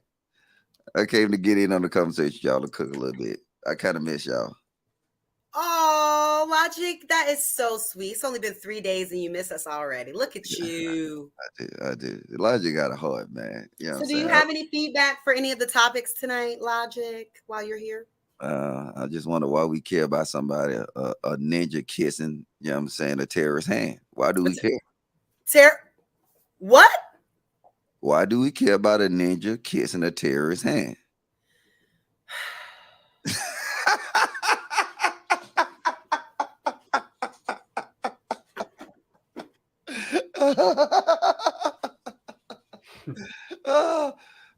Okay. All right. Let me get in my simp mode. Yes, I totally. That was so disrespectful what he did. He shouldn't have did that. I mean, you doing that to another man's wife, and it's just so unprofessional. And then it was his show. You know what I'm saying? He was supposed to be the man of the hour. He was. Yeah, I know. So I'm just saying that was so disrespectful. You're so dramatic. It wasn't that serious. It wasn't. It was just not that serious. What was y'all other topic? Somebody holding up a poppy. Oh, do you think Black people should attend or go to sex therapy to resolve like issues in the relationship? How do you feel about city girls holding up that sign for Diddy at the BET Awards, even though they like are, not together, but she was still doing extra stuff? And then the last one was, do people stay in toxic relationships because of good sex? So that was like the 4 topics. Oh yeah, I agree with all of them. But hey, Kay, I got some good news. Insightful. My cockroach is pregnant. Say what? Yes, she's pregnant. How do you know? I cannot. Well, you could look at the little thing and you see that she's getting big. Did you see a Utica? I'm finna do a whole video on this. You know what I'm saying? Okay, yeah. It's gonna be Mr. Logic Roach experience. You should. Yes. I think it's gonna go viral. You know what I'm saying? It might. Yeah. I'm in so goddamn simp mode. Bruiser, you ain't simping no more tonight, man. I ain't never been simp. I just try to be real. You know what I'm saying? I just try to keep it 100. You know what I mean? Yeah, your 100 for men is 5. Man, we 2 different brothers, man. We got 2 different mindsets about it. But that's good though. We can learn from each other. Hey, that's why I kick it with you. You know what I'm saying? Low you keep it focused. You keep it focused. It might be simpish to me, and guess what? You might say what I do is outrageous, but it's still funky on each way. I can be outrageous, but I wouldn't be realistic, man. I always try to be optimistic with my thinking. You know what I'm saying? I'm a solution-based thinker, man. Why are they drunk though? I don't attack the problem. I don't attack the problem as much. You know what I'm saying? I recognize it and then I let it be. And then I just my mind is always hunting, like, okay, how do we fix it? You know what I'm saying? Because time, is important. And I don't like to dwell on things that is out of my control. My control comes when it's time to repair it. You get what I'm saying? Big facts. Big facts. I don't know why these chat ninjas saying I'm drunk. This is my energy always. Drunk. No, this not my energy always? Hey, you made me pick up a bottle at 1942. Did you get it? Yeah. Was you drunk something tonight? At night, do something else. Is that again? Why the ladies leave? Look, man. Is everything okay? I don't know. They left. The ladies left. Oh, okay. No. This is Hey, Bruiser, why you leave? What happened? I thought you were saying you got some. I had to go to the bathroom. My bad, people. What's going on, y'all? What up, Logic? You here? Yeah, I'm here. Yeah, I'm here. You know what I'm saying? Shit, I'm just chilling. I cannot with Logic's like things there. But the chat nation. Look, Chat nation. Y'all, hey, if you give love to the chat ninjas, they'll give love back to you, Kay. Well, Hey, I y'all need to talk about them appreciate that. tickets to I Atlanta. appreciate everybody Yeah. in the chat. I have a couple of people that finally agree with me on something. I am happy that we could have some productive discourse tonight, because there was lots of stuff going on with everybody on the panel tonight, between Mel and me and Toya and Kay. It was a lot going on, and Bruiser. So there's a lot going on. So, but we can go around and kind of get like last thoughts from everyone. Let's talk about Atlanta. Can we talk about Atlanta before we leave? Of course. Is you excited? I'm so excited. I'm about to be deep. My people about to be deep up in there. I'm super excited about that. It's about to be fun. The color is white and black, so we're gonna be looking crispy, pristine. Wait, who said the color is white and black? Hold on, I didn't get a white and black email. Just wait on it, Logic. Okay. No, y'all can't, because men buy suits in advance. You buying a suit? Oh my God. I was thinking more of a sports coat. I was thinking more of like a sports coat situation. No, that don't work. And it takes nobody wear no blazers, baby. It takes at least 2 months to get a suit made. You getting a whole suit made? Pull up on me. Pull up. Ouch. Wow. You getting a whole suit made.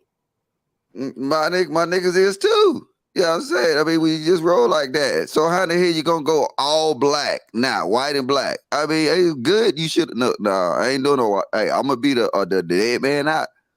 Atlanta's gonna be very, very fire. Actually, having some meetings this week about the layout. I cannot wait. The red carpet area is gonna be fire. So come, make sure you look great, so you can take pictures on the red carpet.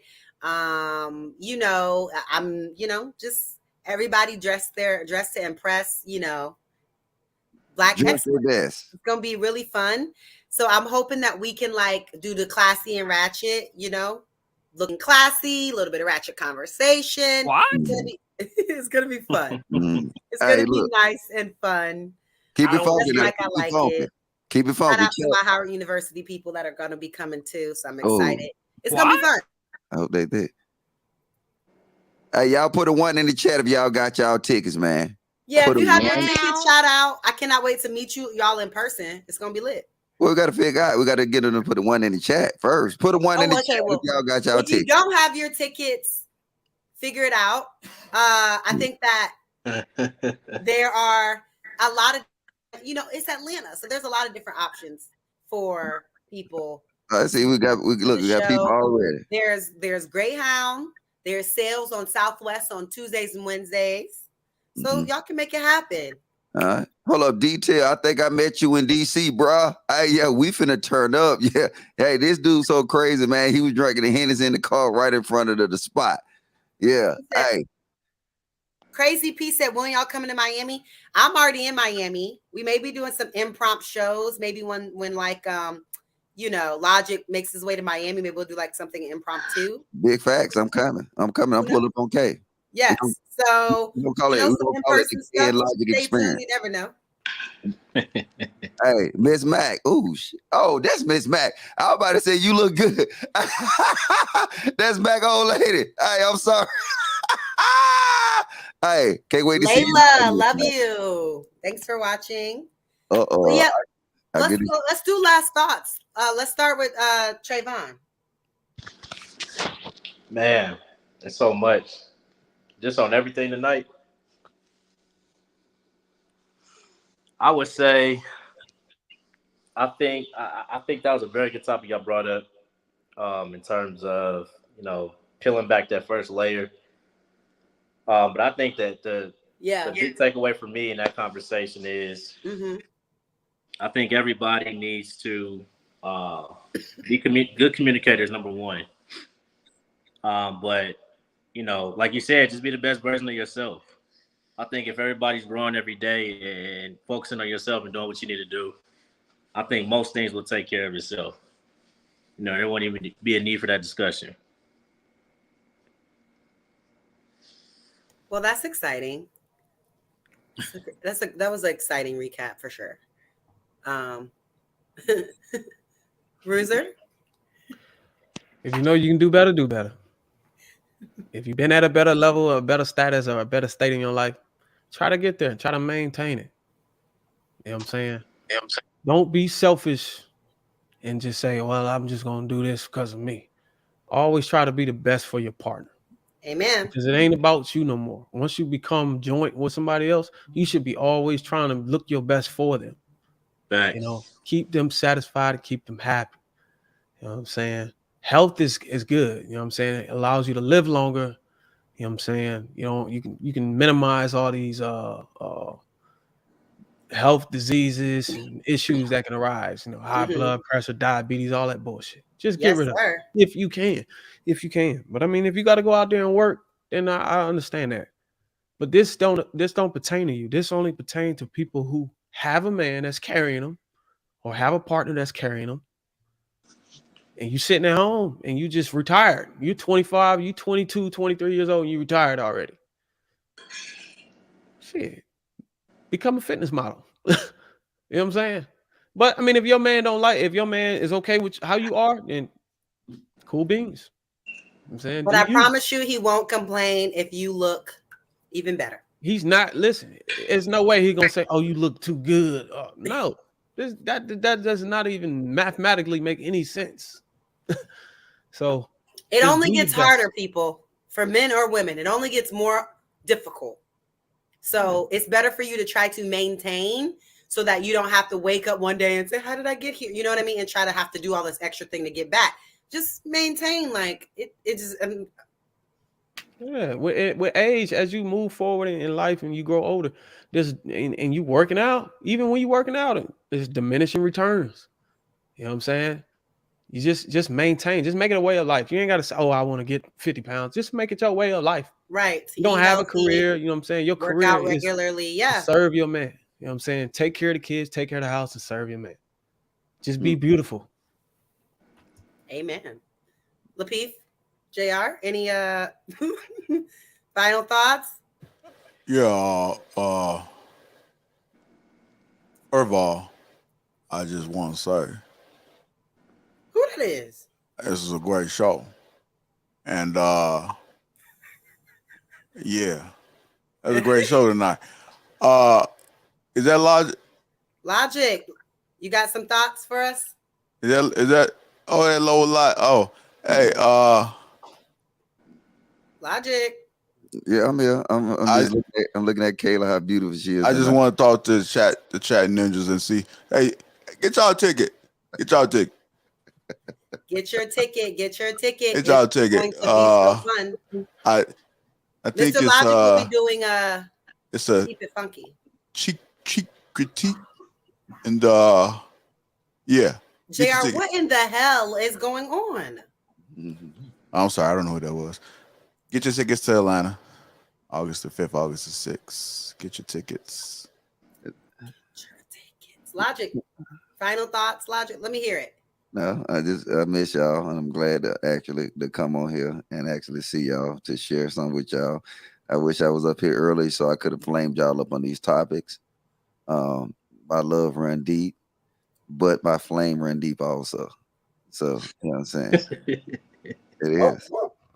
I'm not sure what that means, but okay. All right, you know what I'm saying? The chat ninjas understand. As long as you and your chat ninjas are on the same page, match made in heaven. You so disrespectful, bro. I have no follower. I just really came up here to kick it with y'all for a little bit. All right. Thanks, Logic. Well, thank you guys so much. It's been a dope show tonight. Really appreciate y'all. Get your tickets to Atlanta. Beta. Make sure that you're there.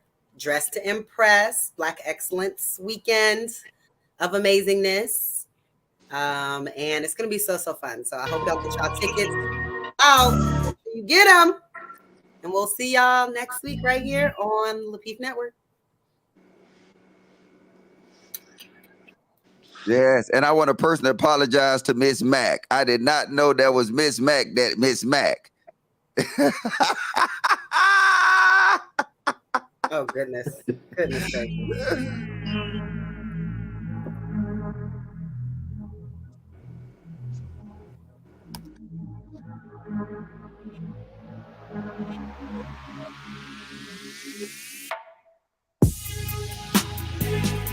I want to say sorry. mismatch. I apologize so deeply. Kayla was looking good tonight. She was looking good tonight. Kayla show, hit the likes up. Kayla show, hit the likes. Get it up. I apologize.